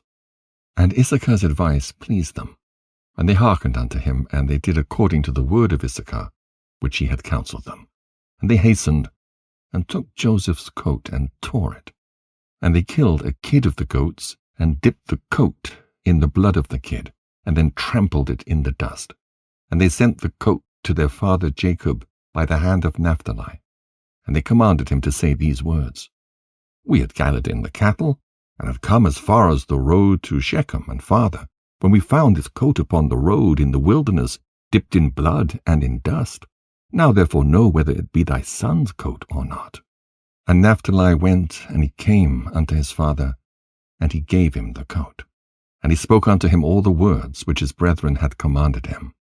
And Jacob saw Joseph's coat, and he knew it. And he fell upon his face to the ground, and became as still as a stone. And he afterward rose up, and cried out with a loud and weeping voice, and he said, It is the coat of my son Joseph. And Jacob hastened, and sent one of his servants to his sons, who went to them and found them coming along the road with the flock. And the sons of Jacob came to their father about evening, and behold, their garments were torn, and dust was upon their heads. And they found their father crying out and weeping with a loud voice. And Jacob said unto his sons, Tell me truly, what evil have you this day suddenly brought upon me? And they answered their father Jacob, saying, We were coming along this day after the flock had been gathered in, and we came as far as the city of Shechem by the road in the wilderness, and we found this coat filled with blood upon the ground, and we knew it, and we sent it unto thee, if thou couldst know it. And Jacob heard the words of his sons, and he cried out with a loud voice, and he said, It is the coat of my son. An evil beast has devoured him. Joseph is rent in pieces, for I sent him this day to see whether it was well with you, and well with the flocks, and to bring me word again from you. And he went as I commanded him, and this has happened to him this day, whilst I thought my son was with you. And the sons of Jacob answered and said, He did not come to us, neither have we seen him from the time of our going out from thee until now. And when Jacob heard their words, he again cried out aloud, and he rose up and tore his garments. And he put sackcloth upon his loins, and he wept bitterly, and he mourned, and lifted up his voice in weeping, and exclaimed, and said these words, Joseph, my son, O my son Joseph, I sent thee this day after the welfare of thy brethren. And behold, thou hast been torn in pieces. Through my hand has this happened to my son. It grieves me for thee, Joseph, my son. It grieves me for thee. How sweet wast thou to me during life, and now how exceedingly bitter is thy death to me. Oh, that I had died in thy stead, Joseph, my son, for it grieves me sadly for thee, my son. Oh, my son, my son. Joseph, my son, where art thou, and where hast thou been drawn? Arouse, arouse from thy place, and come and see my grief for thee. O my son, Joseph, come now, and number the tears gushing from my eyes down my cheeks, and bring them up before the Lord, that his anger may turn from me. O Joseph, my son, how didst thou fall by the hand of one of whom no one had fallen from the beginning of the world unto this day? For thou hast been put to death by the smiting of an enemy inflicted with cruelty. But surely I know that this has happened to thee on account of the multitude of my sins. Arouse now, and see how bitter is my trouble for thee, my son. Although I did not rear thee, nor fashion thee, nor give thee breath and soul, but it was God who formed thee, and built thy bones, and covered them with flesh, and breathed in thy nostrils the breath of life. And then he gave thee unto me. Now truly God who gave thee unto me, he has taken thee from me, and such then has befallen thee. And Jacob continued to speak like unto these words concerning Joseph. And he wept bitterly. He fell to the ground, and became still. And all the sons of Jacob, seeing their father's trouble, they repented of what they'd done. And they also wept bitterly. And Judah rose up and lifted his father's head from the ground, and placed it upon his lap, and he wiped his father's tears from his cheeks. And Judah wept an exceeding great weeping, whilst his father's head was reclining upon his lap, still as a stone. And the sons of Jacob saw their father's trouble, and they lifted up their voices and continued to weep. And Jacob was yet lying upon the ground, still as a stone. And all his sons and his servants children rose up and stood round him to comfort him. And he refused to be comforted. And the whole household of Jacob rose up and mourned a great mourning on account of Joseph and their father's trouble. And the intelligence reached Isaac, the son of Abraham, the father of Jacob. And he wept bitterly on account of Joseph, he and all his household. And he went from the place where he dwelt in Hebron, and his men with him. And he comforted Jacob his son, and he refused to be comforted. And after this, Jacob rose up from the ground, and his tears were running down his cheeks. And he said unto his sons, Rise up, and take your swords and your bows, and go forth into the field, and seek whether you can find my son's body, and bring it unto me, that I may bury it. Seek also, I pray you, among the beasts, and hunt them, and that which shall come the first before you, seize, and bring it unto me. Perhaps the Lord will this day pity my affliction, and prepare before you that which did tear my son in pieces, and bring it unto me, and I will avenge the cause of my son. And his sons did as their father had commanded them. And they rose up early in the morning, and each took his sword and his bow in his hand. And they went forth into the field to hunt the beasts. And Jacob was still crying aloud and weeping, and walking to and fro in the house, and smiting his hands together, saying, Joseph, my son, Joseph, my son. And the sons of Jacob went into the wilderness to seize the beasts. And behold, a wolf came toward them, and they seized him, and brought him unto their father. And they said unto him, This is the first we have found, and we have brought him unto thee as thou didst command us. And thy son's body we could not find. And Jacob took the beast from the hands of his sons, and he cried out with a loud and weeping voice, holding the beast in his hand. And he spoke with a bitter heart unto the beast. Why didst thou devour my son Joseph? And how didst thou have no fear of the God of the earth, or of my trouble for my son Joseph? And thou didst devour my son for naught, because he committed no violence, and didst thereby render me culpable on this account. Therefore God will require him that is persecuted. And the Lord opened the mouth of the beast in order to comfort Jacob with its words. And it answered Jacob, and spoke these words unto him. As God liveth, who created us in the earth, and as thy soul liveth, my Lord, I did not see thy son, neither did I tear him to pieces. But from a distant land I also came to seek my son, who went from me this day, and I know not whether he be living or dead. And I came this day into the field to seek my son. And your sons found me and seized me, and increased my grief, and have this day brought me before thee. And I have now spoken all my words to thee. And now therefore, O Son of Man, I am in thy hands. And do unto me this day as it may seem good in thy sight. But by the life of God who created me, I did not see thy son, nor did I tear him to pieces, neither has the flesh of man entered my mouth all the days of my life. And when Jacob heard the words of the beast, he was greatly astonished, and sent forth the beast from his hand, and she went her way. And Jacob was still crying aloud and weeping for Joseph day after day, and he mourned for his son many days. Jasher chapter 44.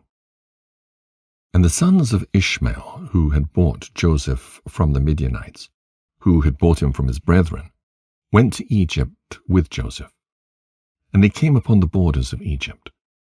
And when they came near unto Egypt, they met 4 men of the sons of Medan, the son of Abraham, who had gone forth from the land of Egypt on their journey.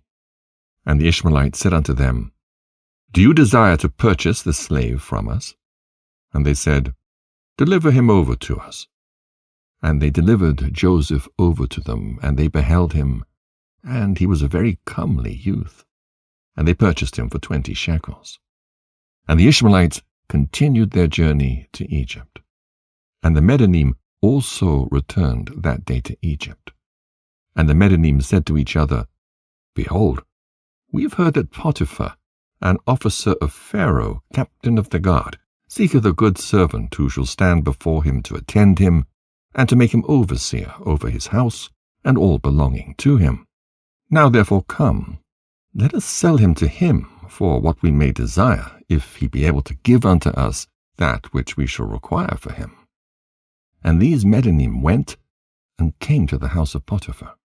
And they said unto him, We have heard that thou seekest a good servant to attend thee.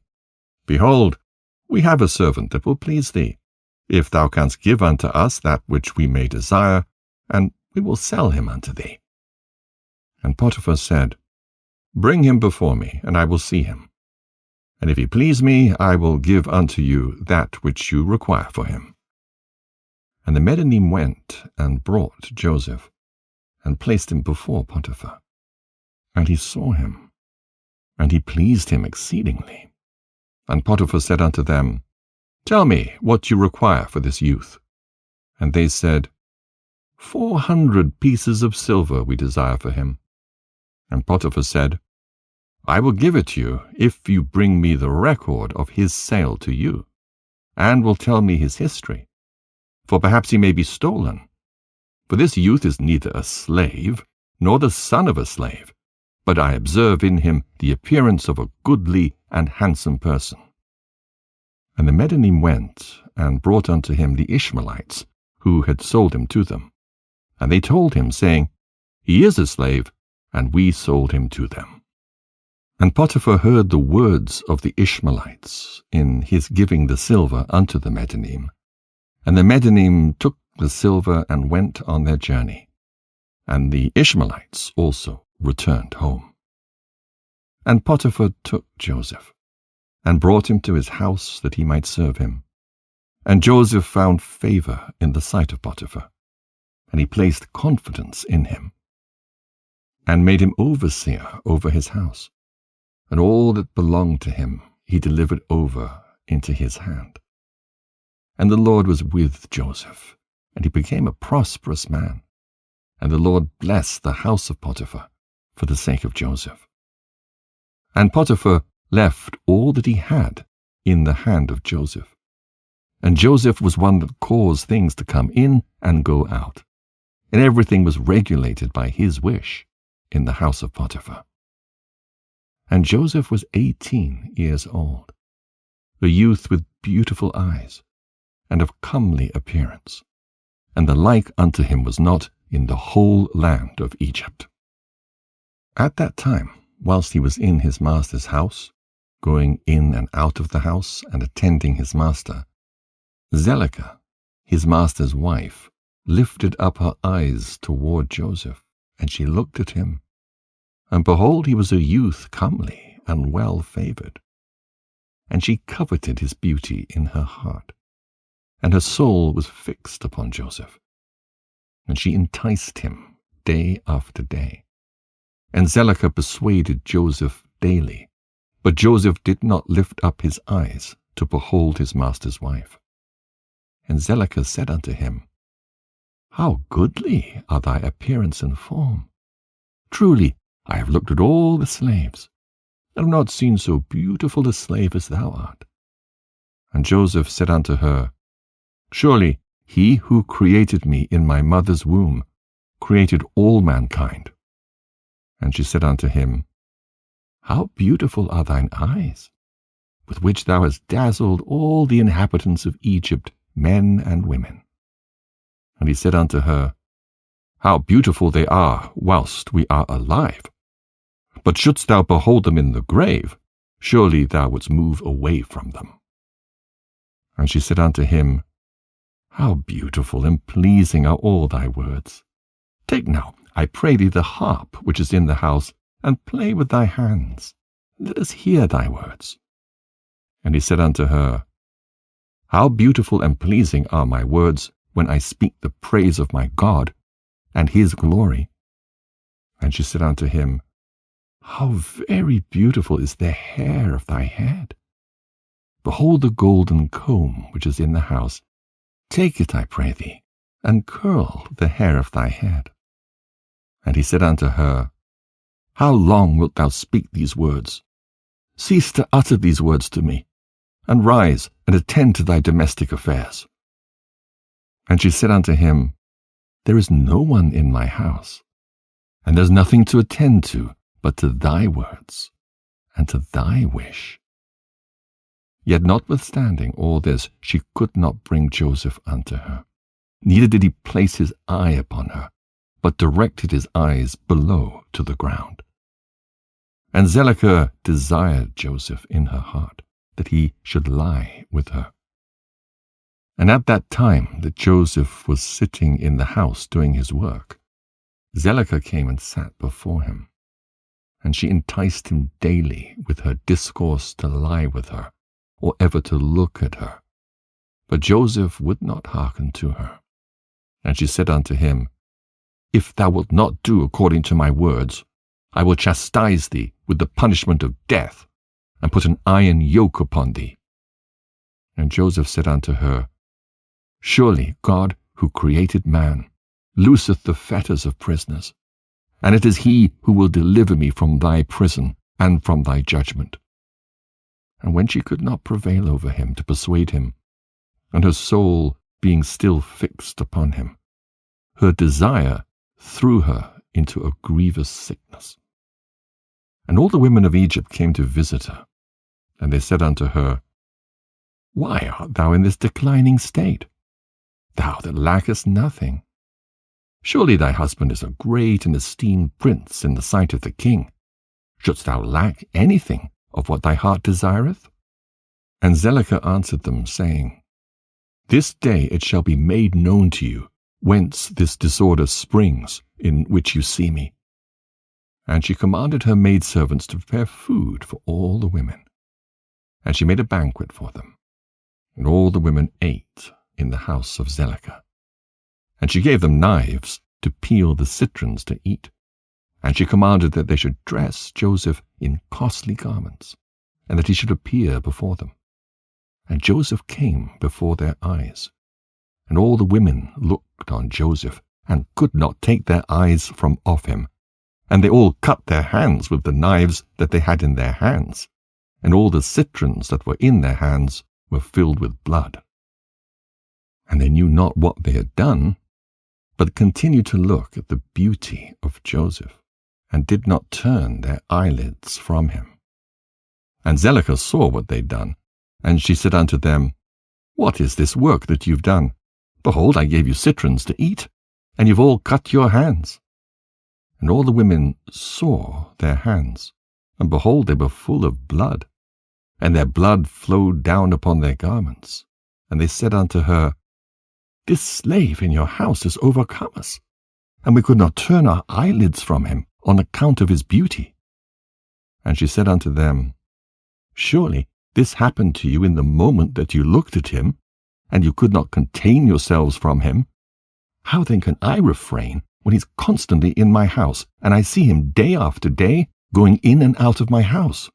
How then can I keep from declining, or even from perishing on account of this? And they said unto her, The words are true. For who can see this beautiful form in the house, and refrain from him? And is he not thy slave, and attendant in thy house? And why dost thou not tell him that which is in thy heart, and sufferest thy soul to perish through this matter? And she said unto them, I am daily endeavoring to persuade him, and he will not consent to my wishes. And I promised him everything that is good, and yet I could meet with no return from him. I am therefore in a declining state, as you see. And Zelicah became very ill on the account of her desire toward Joseph, and she was desperately lovesick on account of him. And all the people of the house of Zelicah and her husband knew nothing of this matter. that Zelicah was ill on account of her love to Joseph. And all the people of her house asked her, saying, Why art thou ill and declining, and lackest nothing? And she said unto them, I know not this thing which is daily increasing upon me. And all the women and her friends came daily to see her, and they spoke with her. And she said unto them, This can only be through the love of Joseph. And they said unto her, Entice him, and seize him secretly.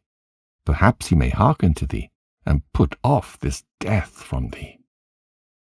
And Zelicah became worse from her love to Joseph, and she continued to decline, till she had scarce strength to stand. And on a certain day Joseph was doing his master's work in the house. And Zelicah came secretly, and fell suddenly upon him. And Joseph rose up against her, and he was more powerful than she, and he brought her down to the ground.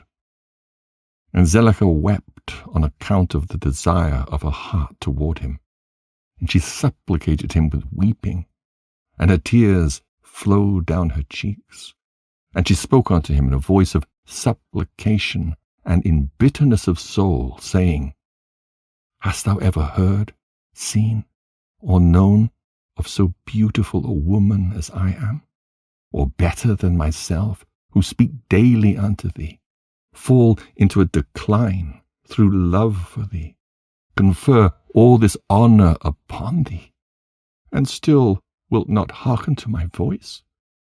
And if it be through fear of thy master, lest he punish thee, as the king liveth, no harm shall come to thee from thy master through this thing. Now, therefore, pray listen to me, and consent for the sake of the honor which I have conferred upon thee, and put off this death from me. And why should I die for thy sake?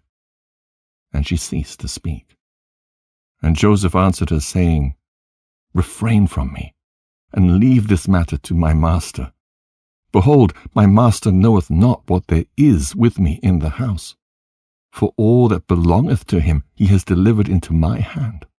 And how shall I do these things in my master's house? For he hath also greatly honored me in his house. And he hath also made me overseer over his house, and he hath exalted me. And there's no one greater in his house than I am.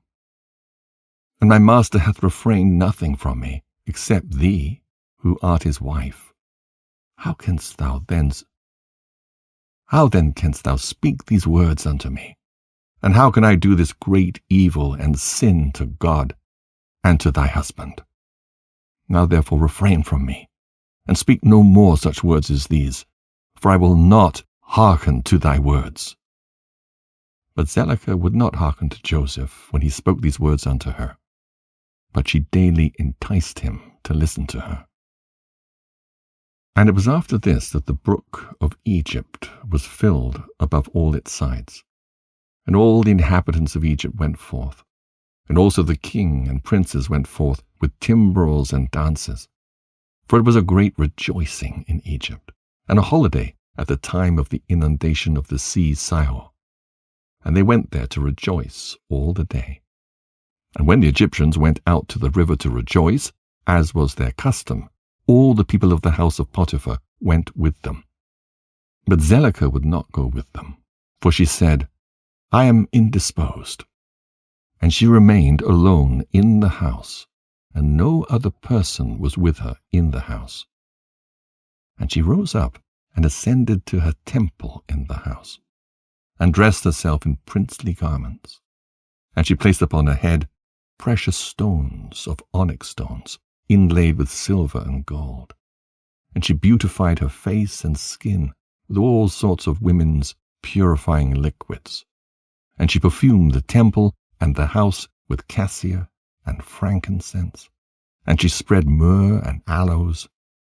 And she afterward sat in the entrance of the temple, and in the passage of the house through which Joseph passed to do his work. And behold, Joseph came from the field, and entered the house to do his master's work. And he came to the place through which he had to pass, and he saw all the work of Zelicah, and he turned back. And Zelicah saw Joseph turning back from her, and she called out to him, saying, What aileth thee, Joseph? Come to thy work. And behold, I will make room for thee, until thou shalt have passed to thy seat. And Joseph returned, and came to the house, and passed from thence to the place of his seat. And he sat down to do his master's work as usual. And behold, Zelicah came to him, and stood before him in princely garments, and the scent from her clothes was spread to a distance. And she hastened, and caught hold of Joseph and his garments. And she said unto him, As the king liveth, if thou wilt not perform my request, thou shalt die this day. And she hastened, and stretched forth her hand, and drew a sword from beneath her garments, and she placed it upon Joseph's neck. And she said, Rise, and perform my request, and if not, thou diest this day. And Joseph was afraid of her at her doing this thing. And he rose up to flee from her, and she seized the front of his garments, and in the terror of his flight, the garment which Zelicah seized was torn. And Joseph left the garment in the hand of Zelicah. And he fled, and got out, for he was in fear. And when Zelicah saw that Joseph's garment was torn, and that he left it in her hand and had fled, she was afraid of her life, lest the report should spread concerning her. And she rose up and acted with cunning, and put off the garments in which she was dressed, and she put on her other garments. And she took Joseph's garment, and she laid it beside her. And she went and seated herself in the place where she had sat in her illness, before the people of her house had gone out to the river.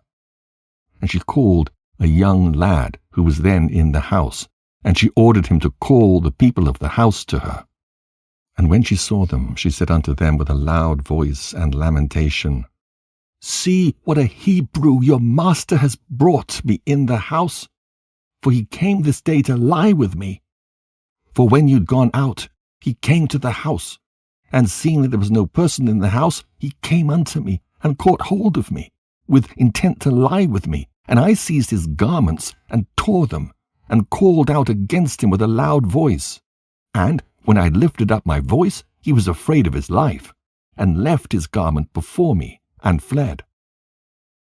And the people of her house spoke nothing, but their wrath was very much kindled against Joseph. And they went to his master, and told him the words of his wife. And Potiphar came home enraged, and his wife cried out to him, saying, What is this thing that thou hast done unto me in bringing a Hebrew servant into my house? For he came unto me this day to sport with me. Thus did he do unto me this day. And Potiphar heard the words of his wife, and he ordered Joseph to be punished with severe stripes. And they did so to him.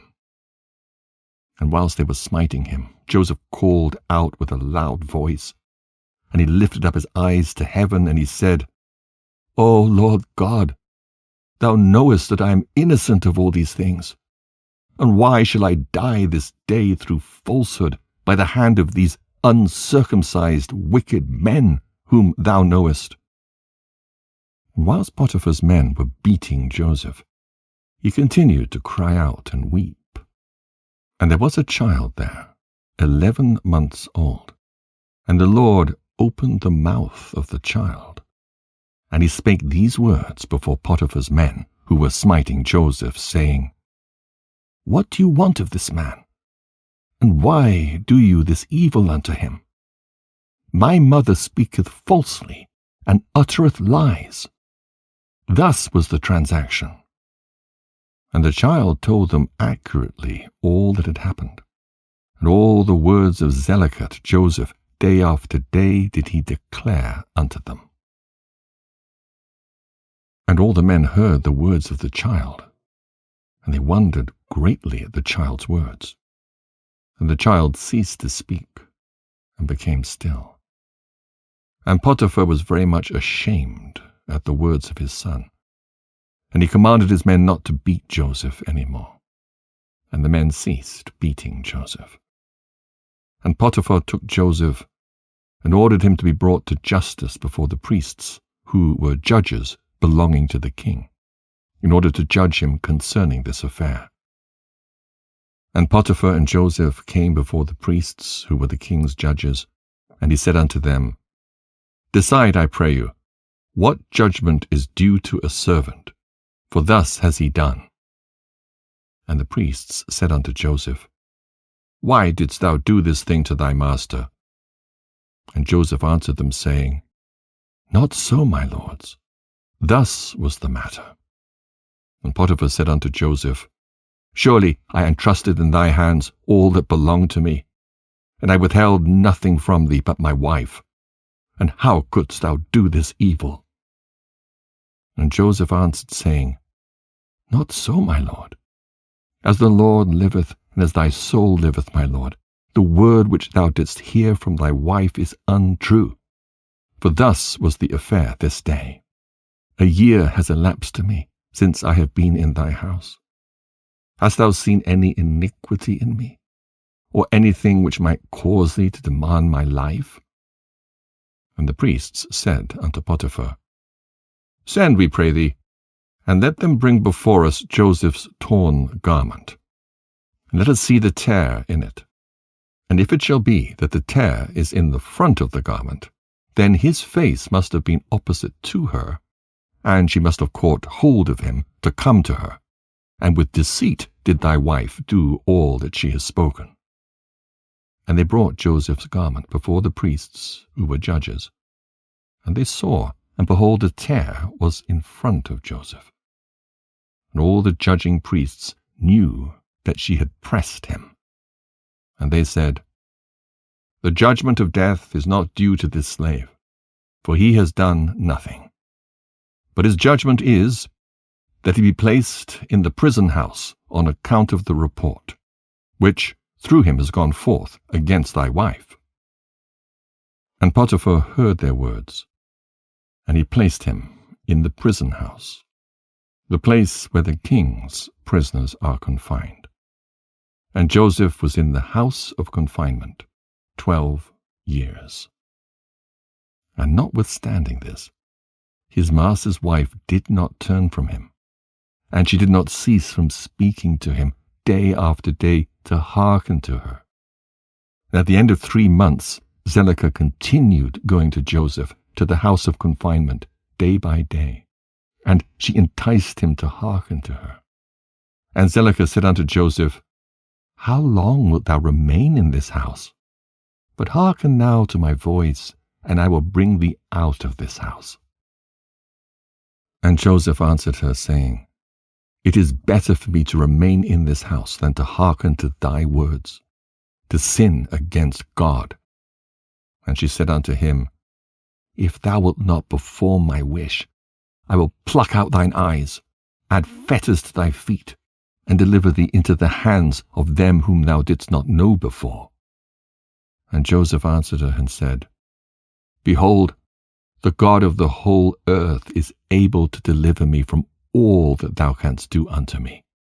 For he openeth the eyes of the blind, and looseth those that are bound, and preserveth all strangers who are unacquainted with the land.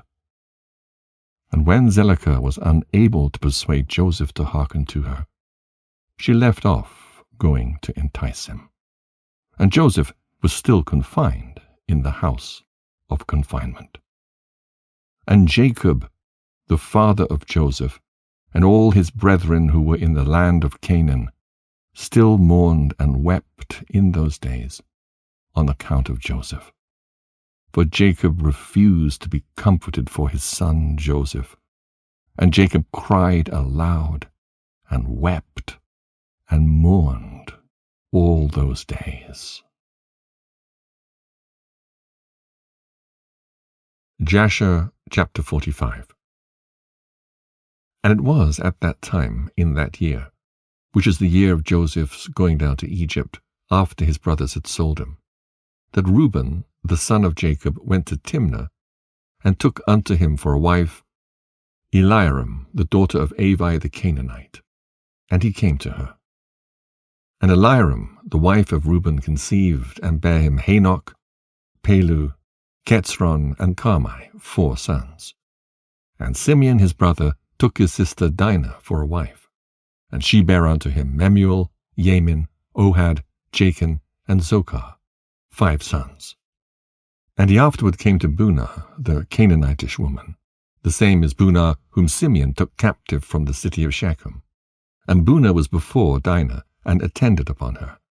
And Simeon came to her, and she bare unto him Seol. And Judah went at that time to Adullam, and he came to a man of Adullam, and his name was Hira. And Judah saw there the daughter of a man from Canaan, and her name was Eliath, the daughter of Shua, and he took her, and came to her. And Eliath bare unto Judah Onan, and Shiloh, 3 sons. And Levi and Issachar went to the land of the east, and they took unto themselves for wives the daughters of Jobab, the son of Joktan, the son of Eber. And Jobab, the son of Joktan, had 2 daughters.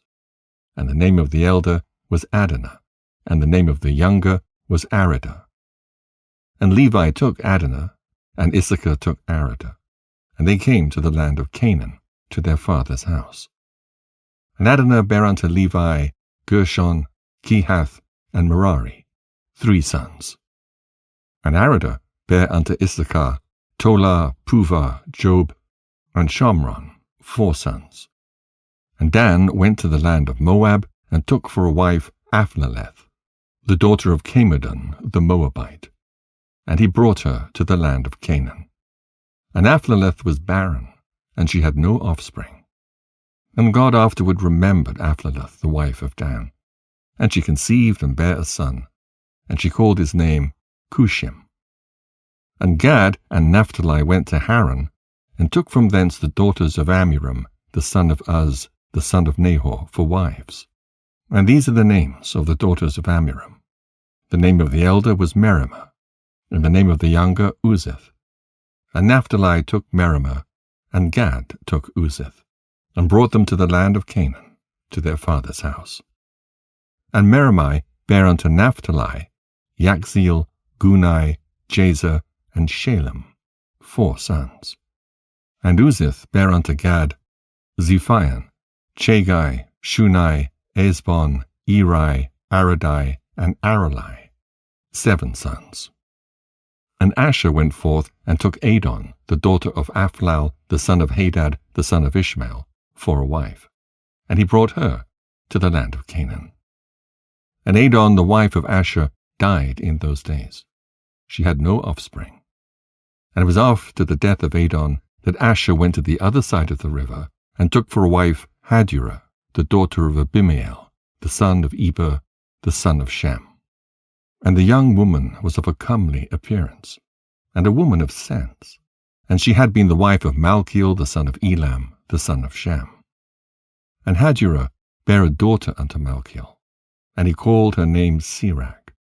And Malchiel died after this, and Hadurah went and remained in her father's house. And after the death of the wife of Asher, he went and took Hadurah for a wife, and brought her to the land of Canaan. And Sirach, her daughter, he also brought with them, and she was 3 years old. And the damsel was brought up in Jacob's house. And the damsel was of a comely appearance, and she went in the sanctified ways of the children of Jacob. She lacked nothing, and the Lord gave her wisdom and understanding. And Hadurah, the wife of Asher, conceived, and bare unto him Yimnah, Yishva, Yishvi, and Beriah, 4 sons. And Zebulun went to Midian, and took for a wife Merishah, the daughter of Molad, the son of Abida, the son of Midian, and brought her to the land of Canaan. And Merishah bare unto Zebulun Sered, Elon, and Yakneel, 3 sons. And Jacob sent to Aram, the son of Sober, the son of Terah, and took for his son Benjamin Michaliah, the daughter of Aram. And she came to the land of Canaan, to the house of Jacob. And Benjamin was 10 years old when he took Michaliah, the daughter of Aram, for a wife. And Michaliah conceived, and bare unto Benjamin Bela, Becher, Ashbel, Gera, and Naaman, 5 sons. And Benjamin went afterward, and took for a wife Arabath, the daughter of Shomron, the son of Abraham, in addition to his first wife, and he was 18 years old. And Arabath bare unto Benjamin Achai, Vosh, Muppim, Chuppim, and Ord, 5 sons. And in those days Judah went to the house of Shem, and took Tamar, the daughter of Elam, the son of Shem, for a wife, for his firstborn Er. And Er came to his wife Tamar, and she became his wife. And when he came to her, he outwardly destroyed his seed. And his work was evil in the sight of the Lord, and the Lord slew him. And it was after the death of Er, Judah's firstborn, that Judah said to Onan, Go to thy brother's wife, and marry her as the next of kin, and raise up seed to thy brother. And Onan took Tamar for a wife, and he came to her. And Onan also did like unto the work of his brother, and his work was evil in the sight of the Lord, and he slew him also. And when Onan died, Judah said unto Tamar, Remain in thy father's house until my son Shiloh shall have grown up. And Judah did no more delight in Tamar, to give her unto Shiloh, for he said, Peradventure he will also die like his brothers. And Tamar rose up, and went and remained in her father's house. And Tamar was in her father's house for some time. And at the revolution of the year, Eliath, the wife of Judah, died. And Judah was comforted for his wife. And after the death of Eliath, Judah went up with his friend Hira to Timnah to shear their sheep. And Tamar heard that Judah had gone up to Timnah to shear the sheep, and that Shiloh was grown up, and Judah did not delight in her. And Tamar rose up, and put off the garments of her widowhood, and she put a veil upon her, and she entirely covered herself. And she went and sat in the public thoroughfare, which is upon the road to Timnah. And Judah passed, and saw her, and took her, and he came to her, and she conceived by him. And at the time of being delivered, behold, there were twins in her womb. And he called the name of the first Perez, and the name of the second Zerah.